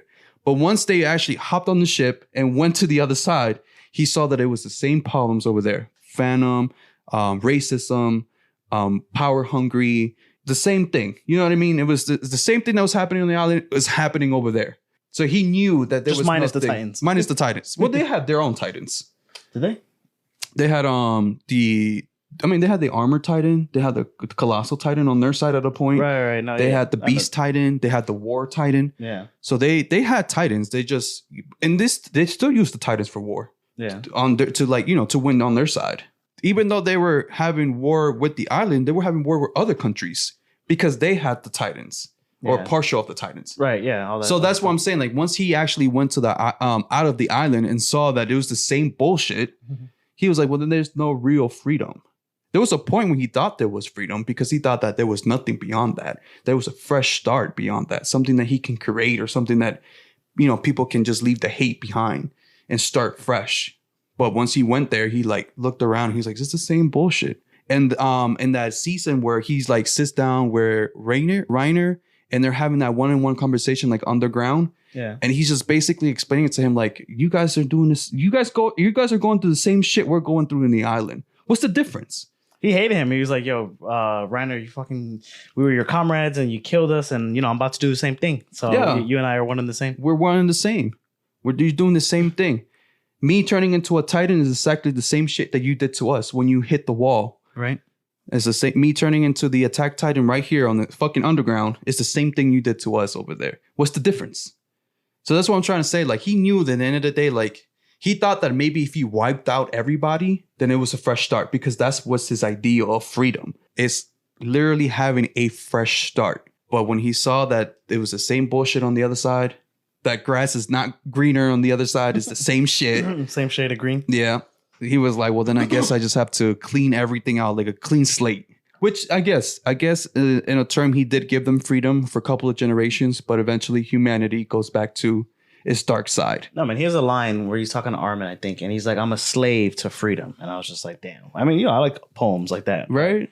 No, it was very poetic and there was like deep thoughts about it and like, just like symbolism and anything like you can determine the story anywhere you want. It doesn't have like a set phrase that you can just be like, okay, this is what it meant. You can determine it however you want it. And that's the beauty of it. Like that's the beauty of a poem, right? Yeah. You can determine however you want it. It could mean this, and that for some people. It could mean this and that for other people. But it was a beautiful anime, bro. It was well written, well put together. Well worth the wait. Well worth the wait. Well, you didn't have to wait if you just wanted to read the manga. Yeah, but even then, it took 10 years. It took like 11 and a half years, I think. Because it's a very complex story, man. I know. It's very complex. And the fact that there was a part that threw me off that I wrote down that I was like, oh, shit. So we all knew it was Aaron's doing, like, not from the beginning, but like when we knew that he can time travel. So we already knew when he forced his father to kill the, what are they called? Maybe someone under in the Crystal Palace. Yeah. Whatever. When they went to go kill the king or like whatever, whoever had the founding titan at that time, he went to go kill them. Like it was Aaron's doing the whole time. He was the one pushing his father to do it. And then people find out that it was Aaron doing everything in the background. Yeah. He was the one pushing everything. And there was a scene that I thought was pretty cool was when the Titan, which is his stepmom, technically his dad's first wife, that ends up eating his mom. Which was very ironic, right? There's a scene in the movie where it shows that same Titan was supposed to eat, what's his name? Bertholdt? That Titan was supposed to eat Bertholdt. And he diverted the Titan to not eat it because then that would go against his plans because he still needed Bertholdt to do what he needed to do, to lead the fate that he did leave. But then that Titan ended up eating his mother. So he technically was the reason why his mom got ate. Right. Yeah. That's crazy. Like he had to sacrifice his mom.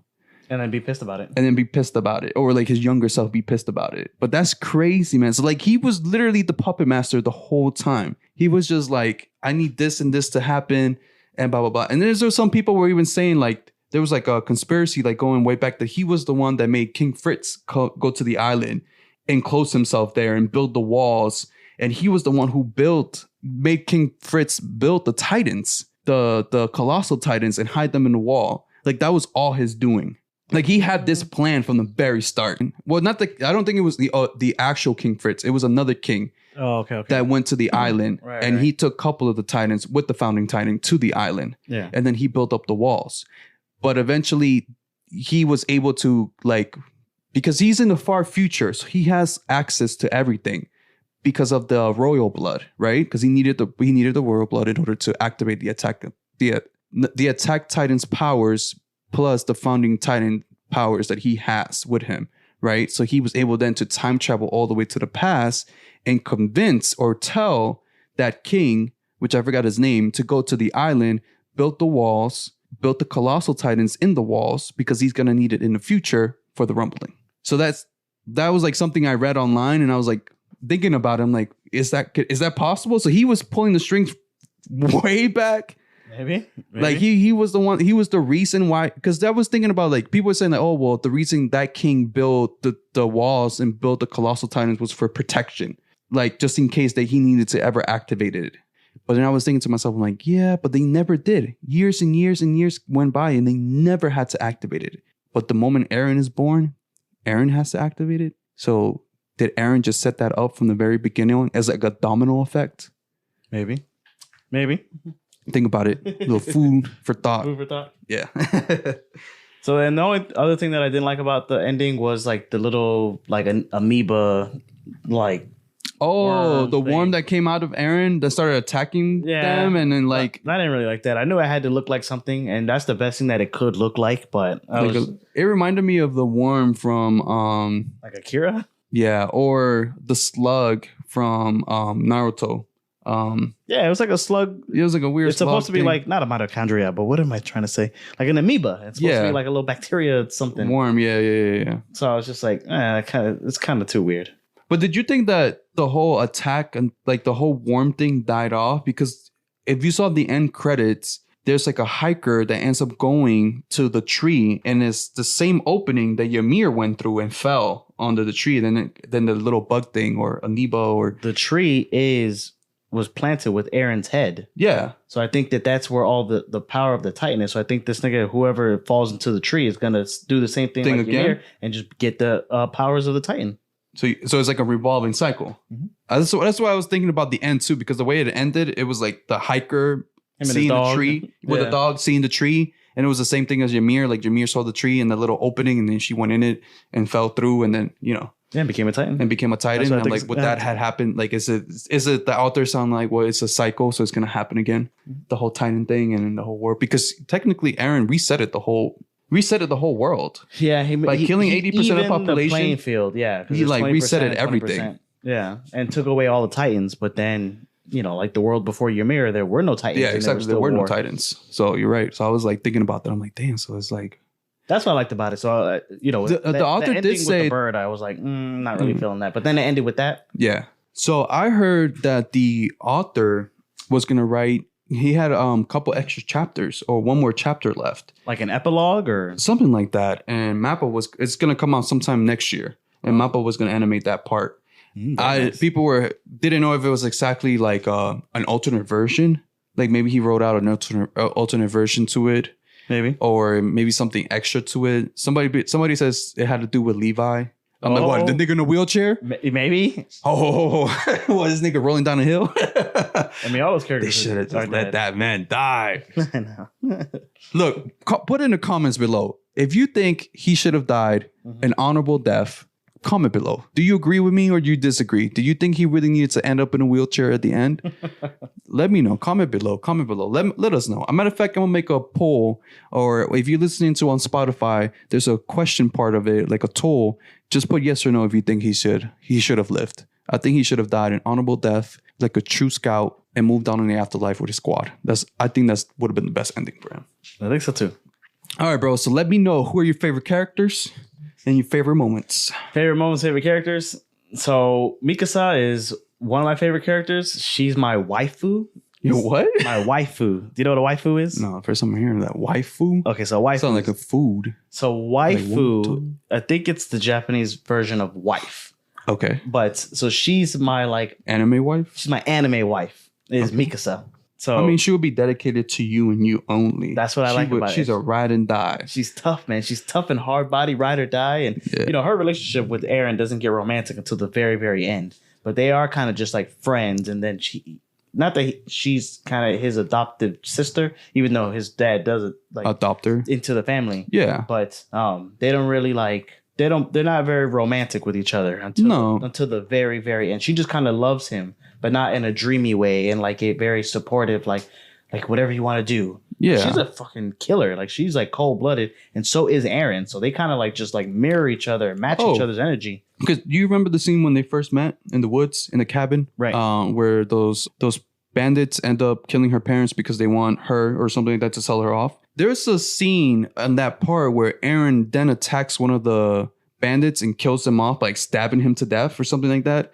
People were saying that was future Eren telling younger Eren to kill them off. Future Eren saying to kill me? To future Eren telling his younger self to kill the bandit. And because he knew that was going to do an effect on Mikasa.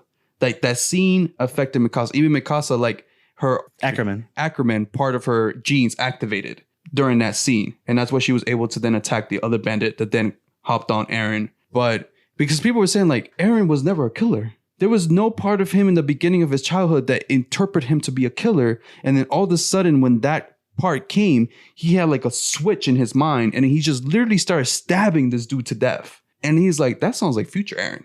Now future Eren's a killer. He don't give a fuck no more. Yeah. So they were saying like, wouldn't he just talk to his younger self, since now he can go back and forth in the future and tell his younger self to kill, because then that would activate again the domino effect. I think so, man. I think so. I mean, that's the way he was describing it. Eren was that, and there's a character in this comic that I really like, Watchmen. So Watchmen, yeah. So the blue guy, Dr. Manhattan, he also, even though he can do like anything, what he says is that everybody in the world is just like these puppets or marionettes. The only thing that's different about him, he's still a puppet, but he can see the strings. So he knows he has to do these things, and he just knows how the future is going to go, and he has to just play along and just go. Like he can't divert from his quest or from his path or whatever, his destiny. So Dr. Manhattan in the comic, he sees the past, present, and future all at the same time. Yeah. So he doesn't look back or he doesn't plan for the future. It's all happening at the same time. Yeah. So that's the way the Eren was describing like his situation. Like he knew no matter what he did, like this was basically going to be the outcome. And he just had to accept the fact that this was going to be the outcome. And he might as well that's where there was like a point where he felt like the future, present, and past was just all in his head constantly. It was all just mixed in there. Like he felt like, enough to make somebody crazy. Like you don't even know like what's real, what's not, what's in the future, what's in the past, or what's currently happening. So it was like all mixed in his head. And eventually, and then he just had to give into it. He just knew that this was going to be the outcome, and he just had to play his role. Even though, like you said, like Dr. Manhattan can see the strings, Eren probably saw the strings, but he knew that he just had to continue to play his role. So I do like, because are we playing our role? To becoming the greatest podcast anime? I think so, Do you see the strings? We're just playing the role, bro. I think I see the strings, bro. It's good for our future. So I do like Levi. He's another Ackerman. Not that I like him less. He just has like this big fan following, but he's kind of a quirky character. And when you first meet him, he's like this clean freak, and that's a very anime like thing, like to clean. I think it's a huge thing in Japan. Japan is a very clean country. Like they try to keep everything nice and organized and tidy. Even the way they dispose trash is like very intricate system. Like but he's just such a badass. Like to be a badass and then like a housewife. No, but like so in the video version you'll be able to see like on my water bottle, he wears like.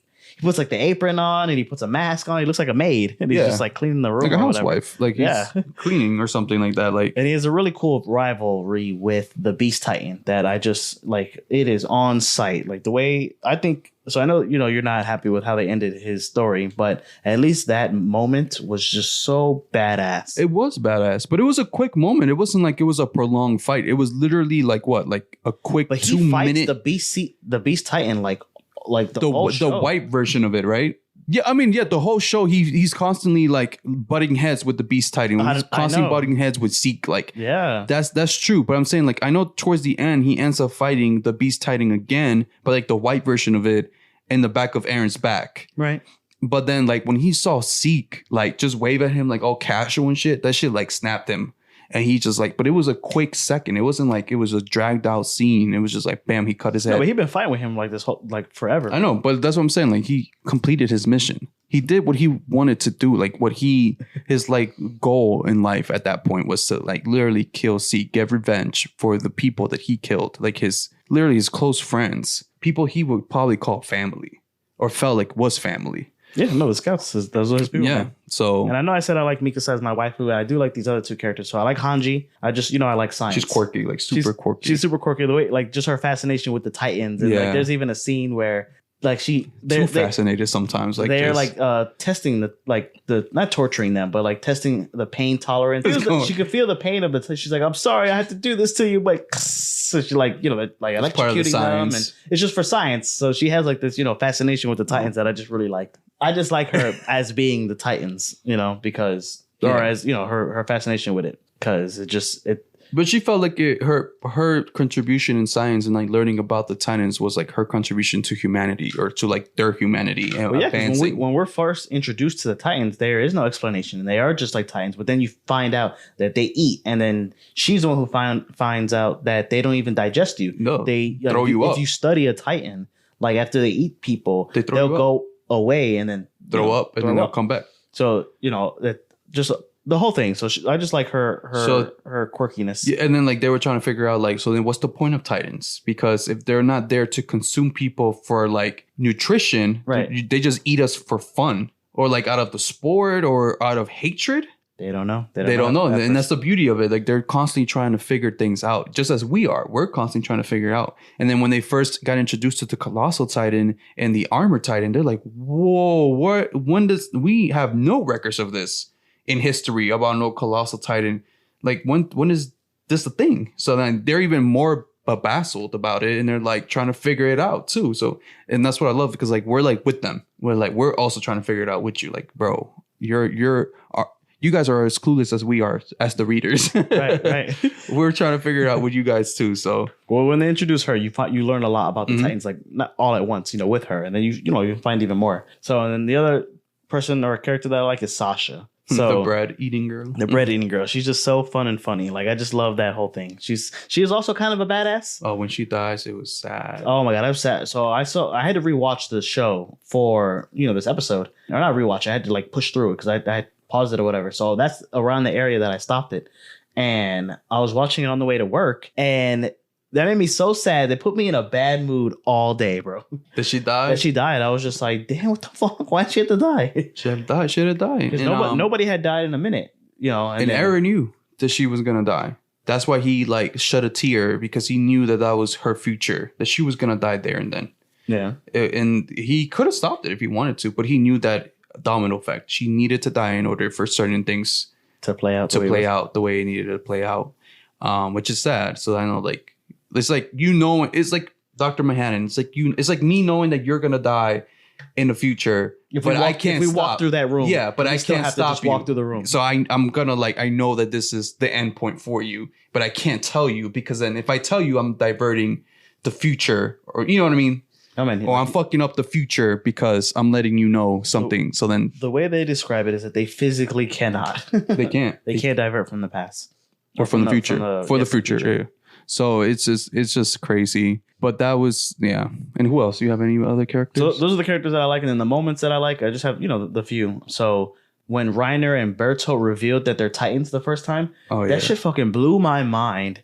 Like, so decent. But there was hints. So people go back in the... That made me rewatch the series. I think it happens like at the end of the second season or whatever. They start dropping like little hints that you could have missed, because you're not really paying attention too much. Because they just introduced so many characters, and like you said, like Aaron died in like one of the first episodes, and then he comes back. So then you're like, okay, well, and characters just keep dying. So you're like, you're not really paying too much attention about what everybody's doing at the same time, because everyone's just they're just learning how to fucking be scouts. It's just the same thing with the female Titan. How everybody was trying to figure out, and it was like they're like, it's somebody, it's one of us. Yeah, it's one of us. It just can't, like, she's just not appearing out of nowhere. Like it's one of us. Yeah, and it's so funny because if you think about it, the Titans look exactly like themselves.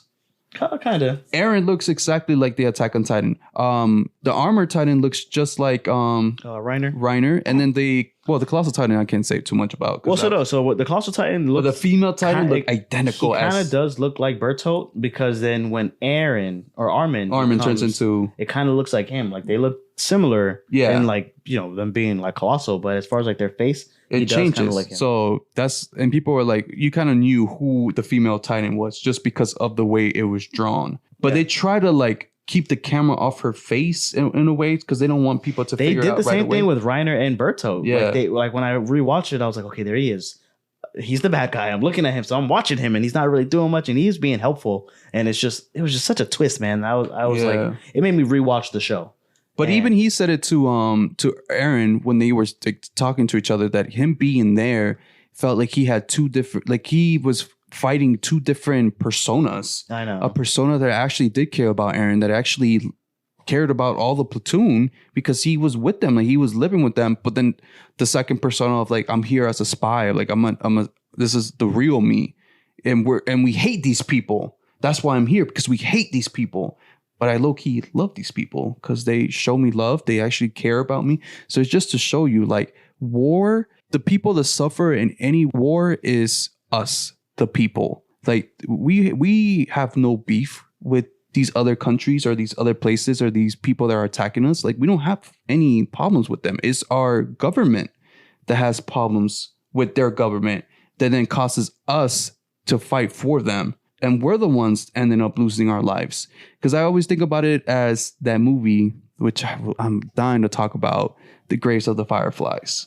Let's save it for that episode. I know. I'm dying to talk about it, but it's kind of like controversial because that's what I've always seen war as that. Like we, the people, the citizens, are the ones that are constantly getting the short end of the stick when it comes to a war, even though we're not the ones. Like, I don't have nothing against Paul from the other side of the country. Right. You know what I mean? I don't have nothing against Paul. Paul didn't do shit to me. And I didn't do nothing to Paul. I don't even know Paul. Right. But it's because my government hates Paul's government. Then we have to attack them. And then we're the ones who have to deal with the casualties. We have to deal with the backlash of it. The rich still stay rich. The poor constantly gets, we're the ones that we lose family members.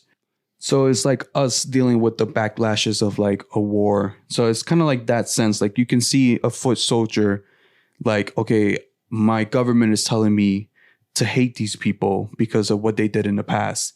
And then you can see them coming to their side and then they're becoming friends. Everybody's having a good time. Everybody's laughing when they sit down and eat a meal together. And then like he said, he had two personas that he had he was fighting. And they even showed it, like him constantly fighting himself. Like, do we hate them or do we love them? Do we hate them? Do we love them? And even when some of their close friends would die, they would cry. And they knew it was because of them that they're dying. Not Annie, bro. Annie was fucking gangster. No, Annie hated them. Annie was so gangster, bro. She kept her persona like, yo, like, I just don't become attached. She showed that, you can box as a Titan. Like, you can actually, like, do she something. Was trained well. Yeah, man. She was trained well. No, but her persona was like, she knew, keep it professional. We're here to do our mission, and that's what I'm here to do. My mission. I'm not here to make friends. I'm not here, and that's why she always had that barrier. Like you couldn't like be around her. Like she didn't want you around her because she knew that she's here for a certain reason. While the other two were kind of like, no, we gotta mix with them. We gotta be part with them. We gotta be part of their clique in order to infiltrate, their squad and their information and blah, blah, blah. But in order to do that, he had to befriend them. Yeah. So it does, I can see, and he did have like a lot of just like mental problems because of that. Like even when he went back to his country, he was like very like, just like, I don't know what to do with my life anymore. You know what I mean? And then the whole constant thing of him like finding justification from his mom and just feeling like he was enough. Yeah, at the end for his mom, and his mom was like, you don't have to be a Titan for me to love you, or you don't have to be like your father or something like that. Or so he found like what he needed. Yeah. Other moments that I liked, so I do like when they revealed that there were Titans in the wall.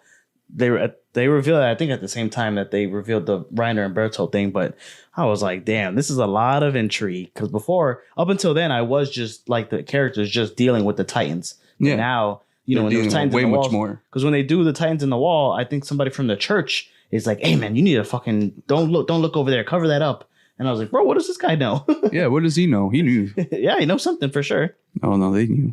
They all knew, bro. The higher ups knew. Yeah, well, yeah. You know, the ones that lived inside the wall, Maria, or was it Maria? The smallest wall. Yeah, they all knew. And that's crazy how they divided themselves like that. Like the more outer you are to the outer wall, the like poorer you are, the more of a worker bee you are. You know, talk about like, I mean, it makes sense. You do the farming. You're the ones that are the most likely to get when you're in by Titans. Yeah, and then when you're in the center of the whole wall, you're like rich, powerful. You know, so I thought that was like a good play of like the economy. Yeah, it's a circle. Yeah. So there's a flashback that I freaking love. So they do a lot of flashbacks in this damn anime. And the main character in the flashback, Aaron Kruger, he talks about like generations, or like he talks to somebody before he turns him into a Titan, I think. And he's like, oh, you know, go have kids and, you know, live a long life and procreate, because that's what life is about. Life is about, you know, finding love and creating more love through like kids. And he's like, oh, well, you know, why are you even saying this to me? He's like, oh, we're going to get turned into Titans, right? Yeah. Like he's like, oh, well, you never know who's going to look back on this memory. So he's talking about like his kids or whatever. And then he says, this is the only way that you're going to be able to save Mikasa and Armin. And he's like, who are those? Armin, who's that? He's like, I don't know why I said that name. And then I was just like, wow. Yeah. That is like some fucking trippy future past, like twisting and cycling. It kind of, I know you haven't seen Game of Thrones, but there's like a scene with Hodor. Mm-hmm. So with Hodor, he like the whole show, he's like, the only thing he can say is Hodor. He's Hodor. So they're like, oh, like if he's hungry, it's like, oh, Hodor. So, you know, you feel bad for him, but he's like this big guy or whatever. And it's not really explained how he got like that. Maybe he was just born. So in the episode, the guy, Bran, I think his name is, he's like going back and forth from past generations in his mind to like see kind of like how Attack on Titan is, like to see how all these things were in the past. And he hijacks Hodor's mind while he's in the past, though. So he hijacks his mind in the future from the past, and that jumping kind of like splits his mind in half. And they're trying to escape, like a scene or whatever where like the fucking Ice King is trying to kill him, and he's like, hold the door. So he's holding it, and then the guy in the future, Hodor, he's like, Hodor, and he's holding the door, and in the past he fucking splits his mind, and then he's like, Hodor, hold the door, and then that's the moment that he became like how he is now. Oh, okay. So it's kind of like some sort of like double dutch with time travel, which is very trippy and it's very, you know, it's so weird, and I just love it. So that reminded me of that, and I was just like, wow, because I was kind of slowing down with this anime as well, but then things like that just kind of like reignite your interest into it. Interesting. So and then I like all the Beast, Titan, and Levi stuff. Okay, bro, sounds good. So then before we get on to video, to what we're reading, what we're watching, what we're playing, Attack on Titan video games and movies. So the first video game that they had was a Nintendo 3DS game, Humanity in Chains. They also had a PS Vita game that came out afterwards, and then a few other like 3DS games. Then there was a sequel game called Attack on Titan 2 on the PS4, a sequel game to the first one that was on the PS Vita. So recently they do have a PS5 game. I did send it to you as far as like how it looks. It doesn't look bad. It just doesn't look like very easy to manage. So I know we have like Spider-Man that came out. Yeah. But if you could move around, like the way you move around in the Spider-Man game is very fluid. So in a way, I wish kind of like that Attack on Titan game moved like that, or at least it looked like that. So you have to be like more specific of where you're shooting the gear at to like elevate yourself and move yourself forward kind of thing. It's more like the 3D space they don't really do a lot with, like, because in Attack on Titan, they do some crazy moves. And it's, you know, it's an anime. But at least when you translate it to a video game, like I don't know, like the way it looked. The mechanics. You can go like up and down, you can go left and right, but you weren't able to do like these freaky like swing motions. So I wish that we, you were talking about in the beginning of the episode about having like a budget for stuff like that. Like I do want to stream those kind of games. This way we can take that to the review or to like the podcast episodes and be like, hey, we like, if you did see, we played it and it was, X, Y, Z. Yeah. So help us get this budget. Yeah. So it looks pretty cool. In the video that I saw, you fight Anne as well. So it also looked a little repetitive about like just killing these Titans over and over again. So I don't know how fun that would be. And whenever they do like a video game about an anime, like it's a hit and miss. The mechanics are always a hit and miss, but the thing that sells it is like playing the story of the anime. Oh yeah, so, as you watched it, right? So there's a lot of cutscenes that being a part of it, just the game, but yeah, the game mechanics, I don't know. It looked like it could get like a little repetitive after a while. So the only time they switch it up is when you fight Anne in the forest because she's a Titan that can fight back and she can like do like different things. It reminds me of like I haven't played any like anime games in a long time, but it reminds me of like when I used to watch Naruto. And I used to buy the actual Naruto games, and it was kind of like a story mode of what you just watched, and you were Naruto. You were able to control him. Yeah, or even the Dragon Ball games. Yeah, Budokai. And it was dope that way. You know what I mean? But you're right; it does get very repetitive, and especially like when you're like rewatching the story because you already knew from watching from reading the manga or watching the animation of like what's going on. The thing about those Naruto games is that they add a lot of flavor. Like, so a fight will be like real straightforward in the anime, but then they'll add a bunch of other stuff to like the cutscenes, which I think is like pretty dope. So for video games, also so they're in Fortnite. So Levi and Mikasa, I saw that got added. Their skins are in the Fortnite, and the swinging in that looks pretty good too. Yeah. So I just think that's pretty dope that they have that. There's also an Avengers crossover comic. So I only bring it up because I actually have this comic. So it's a comic that I have for Attack on Titan. Like I think it's called Attack on Avengers. So it's pretty dope. And then for the last thing for video games is that they had to cancel. Capcom was going to make an arcade game for Attack on Titan. I sent it to you. I know the whole thing was in Japanese. And I saw it. In the video version, I'll put it up. But it's not a cabinet, but it's like an interactive. I don't know if you played like Mario Olympics at like Dave and Buster's or whatever. So it's like that. So you sit in it and you are able to like to move around. And it looks like it's hard to like grasp. Do it. Yeah. But when I was looking at the video, and I don't know how long these people were there, but I think once you get the hang of it, you can do some pretty cool stuff. Like you can like, shoot the ODM gear and like really move around the city pretty cool. So, but it got canceled. It was going to be made by Capcom, and it was going to be like online kind. So where you would have like 8 players who are playing, and then you like try to see who can finish the mission faster. Did they say why it was canceled? They did not say why it was canceled. I think I don't want to speak on it if I don't know too much. I think it was a little bit too ambitious for what they were trying to do. I got you. Because it looked like a lot, and they only made a couple, and they were planning on like an 8+ match. Yeah. So usually when you have those, like even when you have like the Mario Karts, like at most it's like 4 people. So they were going for like something really, really big. And then you'd have to rent this out or put this in like a Dave and Buster's or whatever. So I got you. I don't know if, too much about that. The budget, bro. The budget. The budget always kills it, man. So, and then for movies, they have a couple movies. So they have 4 animated movies, but these movies are just retellings of the seasons of the show. Mm-hmm. So the furthest that they go is season 3. Nothing really too good with movies. And I wanted to bring this up earlier, but there's no fillers either. So as long as it took to come out, there's not a single filler episode of Attack on Titan, which is beautiful, right? So sometimes I like that, man. Like just straight and direct, man. Sometimes you don't really need fillers, and sometimes when they add fillers, it really just like they do that with One Piece, and I swear to God, I can't. So the thing about a filler episode is that it's to put something out to like something to develop the world, but like the story in Attack on Titan is so tight that you don't need an episode of like in the past of Eren and Mikasa and Armin. I mean, they do give like running a pass, or doing groceries. Well, not so much. I mean, they do like a little side story for the Ackerman.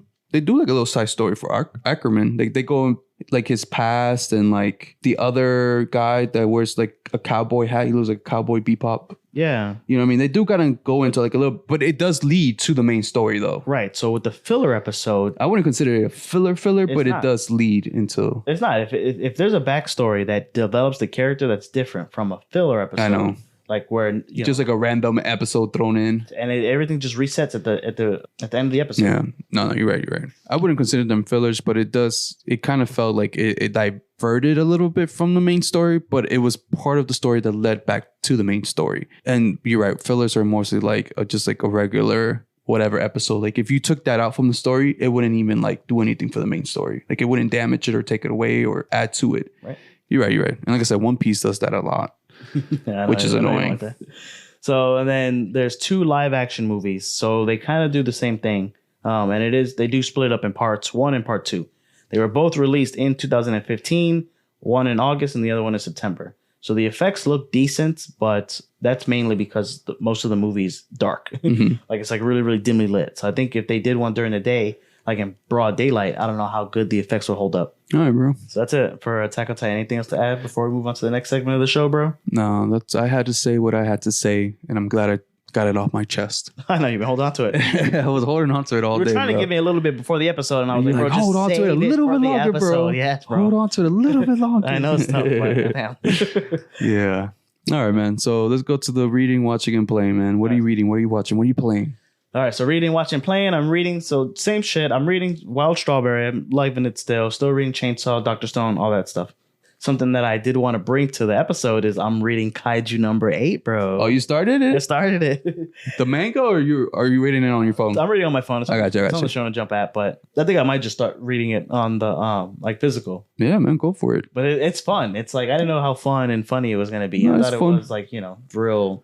Well, it starts really funny because the main character is basically like he's trying to get into the whole killing kaiju force, yeah. Well, because his homegirl from childhood, she's like a top ranking officer. Yeah. And he said he tried to be it and he's almost 30 or he is 30 and he's like, I can't do that anymore. Yeah. And then he gets like this kaiju power and they think he's a kaiju, but he's like not that tall compared to humans, but no, he's not like as tall as what a kaiju would be. Right. He's as ugly as a kaiju, but and he's strong as a kaiju, but no, he's not the same height. But that's but there's like funny parts and it's pretty cool. He gets like his facial expressions or even just like the things that he says.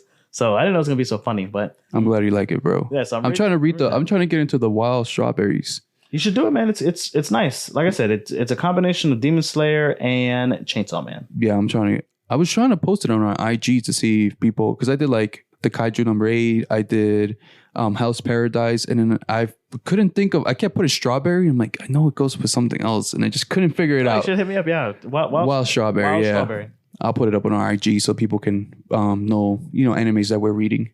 Yeah. And it's approved by the Norm headquarters. Approved by the Norm, bro. So then playing, I'm not really playing anything. Like I said earlier in the video game part, I am trying to stream this video game called Demon Souls. So once we get that started, it is a PlayStation 5 exclusive. So I'd have to borrow somebody's PlayStation 5 or, I think I might even get my own. Black Friday's coming up. Yeah. So we might get one for the podcast studio. That's going to start not next weekend, but 2 weekends from next Saturday or next Friday. So yeah, it's going to start first week of December. So we're trying to get to it. We got a lot to do. Yeah, we're making steps, man. We're making steps. And like I said, this season, we're definitely going to drop more and more content. And I want to flush our social media with just content, Yeah. Every time you open up your IG, bam, the Norm. Every time you open your TikTok, bam, the Norm. Every time you open Facebook, bam, the Norm. Like, bro, enough. I mean, like, you know what I mean? Like, I wanted to get to like enough to like, we're like, oh man, these people are everywhere now. We're gonna be on the recommends, bro. Right? I remember when there were like this low podcast, nobody knew about them. They were in the DL. I don't remember that. You know what I mean? And now they're like, everybody knows them. Nah, they've always been big to me. I don't know. I don't remember them being neighborhood. Now we're global. Yeah.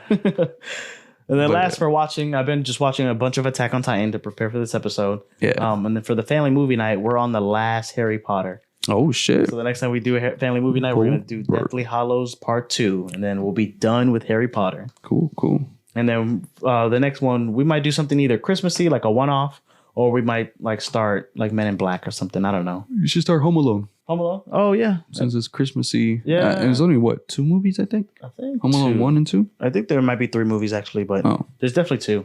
That's a good idea. There you go. You see, man? Full of good ideas, bro. Cool. And then I'm also watching Food Wars. Oh, yeah. Prepping for the next episode. Oh, man, you let them know. I'm just playing. Did I let them know at the end of this episode? Oh, yeah. Oh, yeah, we're going to let them know. What you reading? What you watching? What you playing? All right, I'm going to go through this real quick because I don't want to keep you guys up for too long. So reading.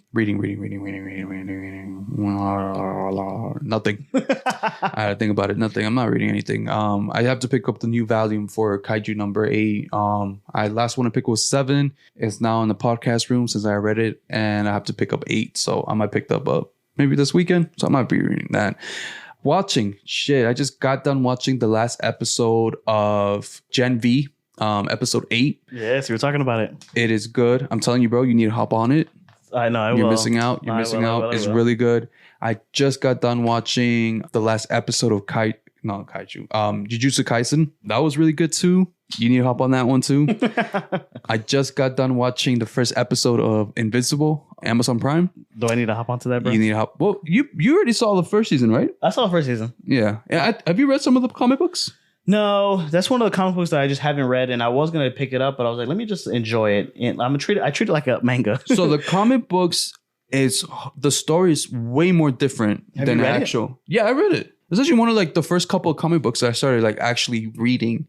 And I read a couple of it, but yeah, it diverts a lot from like the actual animation from the comic books itself. So 2 different stories. But yeah, definitely watch that. And then, so Gen V, One Piece. Oh man, that last episode on One Piece was so good. They made Shanks look like a goddamn boss. Ooh, it gave me like fucking goosebumps when I saw Shanks. Not a filler episode? No, that's part. Actually, they just said that the next arc for One Piece, no fillers. Just straight up story. Yeah, because with Wano, bro, it was too many fillers here and there. Fillers here, fillers there. I was like, fuck, bro, let's get to the action. But One Piece is still, and I'll look it up or whatever, it's like still only 11% filler. Oh, that's still a lot. I mean, Naruto is 46% filler. You lying. Oh, I promise. Yeah, there was a lot of fillers in them. There was a time where I just stopped watching Naruto because there was so many fillers. I'm like, they would go from one filler arc to another filler arc. Right, it was too much. I'm telling you, just keep to the main story. That's all I want. Like that's what captivated me was the story. And then for you guys to divert to just hit me with some fucking Naruto going out grocery shopping and finding a missing cat, and then returning the cat. That was the episode. Like, bro, that had nothing to do with the Akatsuki. Yeah, that had nothing to do with that, but whatever. But yes, One Piece, that last episode, Shank, you're a fucking boss. Just let you know right now. That man, OP, just crazy OP. He deserves to be OP. He's just fucking a cool ass character. I would like to go more into it, but I know one of these days we're gonna do a One Piece episode. Once Six Saber is finally caught up. So that'll probably be like 2 years from now. Season 10. That'll probably be 2 years from now when he's finally caught up. I'm reading it. So yeah. But besides that, that's pretty much it. Just staying true. Just staying on top of what's currently happening. You're not playing anything? No, I'm looking forward to the new video games that are coming out. I know that we want to get video games for our upcoming gaming podcast part of it. So the Norm Hyperbolic Gaming. Yeah, so we're looking forward to that. And just the games. I know that on the 10th, the new Modern Warfare 3 is coming out for Call of Duty. Very excited. It looks very promising. And then on the 15th of November, the new PlayStation Portal is coming out. And me and Xavier right now, we're on the fence of debating if we should get it to do a review on it. Right. Like just because we talked about it in the past about, when it was just the project and then when it was actually announced and we gave our honest thought about the hardware, the software. We were on that shit early, bro. Yeah. So we're, I was telling X if we should just pre-order it and just get it and then do a review on it to see if it's like worth the money, worth the time. Is it actually like a pretty good equipment or controller to get? Because technically it is an extra controller for your PlayStation 5. But I read you can play it You were right. Yeah, I know. I know. I was listening to the podcast and I was like, damn, you're right about that part. Yeah, you can actually, it is like a streaming thing. You can stream it anywhere as long as you have good internet connection and it, connects to your PlayStation 5 or whatever. I don't know. But so you were right about that part. But still, like we were on the fence of like if we should get it or not. I kind of want to get it. I kind of don't. I'm like, we were even on the fence when we were talking about it, like if it was even worth. I said it's not worth it. Xavier thinks it's not worth it. It's only a PlayStation 5 exclusive. So like I said, like right now we have the PS4 for the Norms headquarter. We are trying to upgrade to the PS5 so we can do, the latest release games that comes out or anything that's exclusive to just the PS5. We can actually do, we wanted to do a video for the Spider-Man game, but by the time we finally got the capture card and everything else, it just felt like we were it was gonna be too late.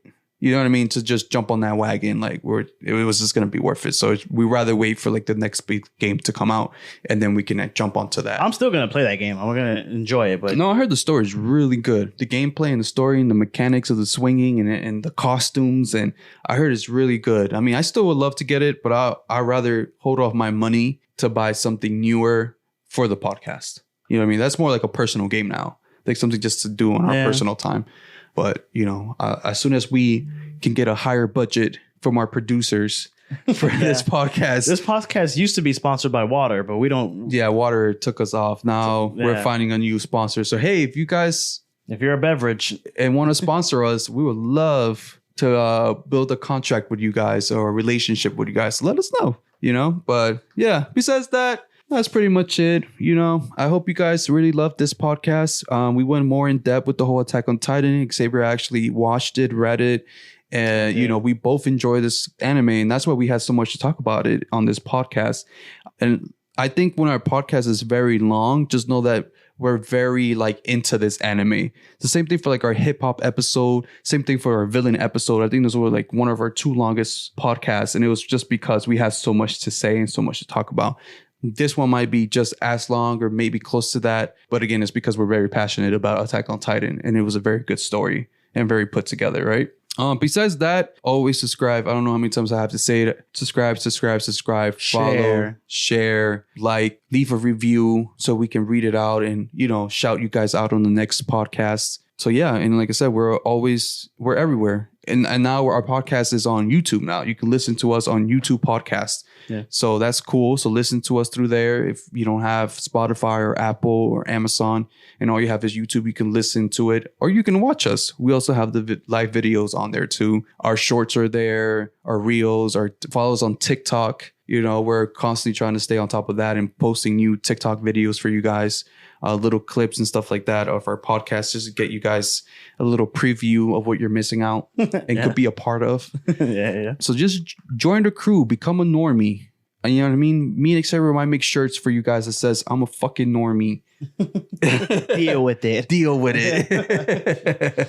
In the back it says, deal with it. Like, we might make a shirt like that or not. Just come fuck with us, come enjoy this podcast, come listen, come and have fun, laugh, joke, entertain. I don't know what else to say, man. No, that's good. All right, bro. Sign us off. Tune in next time for scenes from the next episode of the Hyperbolic Podcast, where Lewis and X test their cooking skills as they review and watch Food Wars. You guys have a good time. Have a good night. We appreciate you. Like I said, this has been our first year doing podcasting, and we can't wait for the many more. Thank you.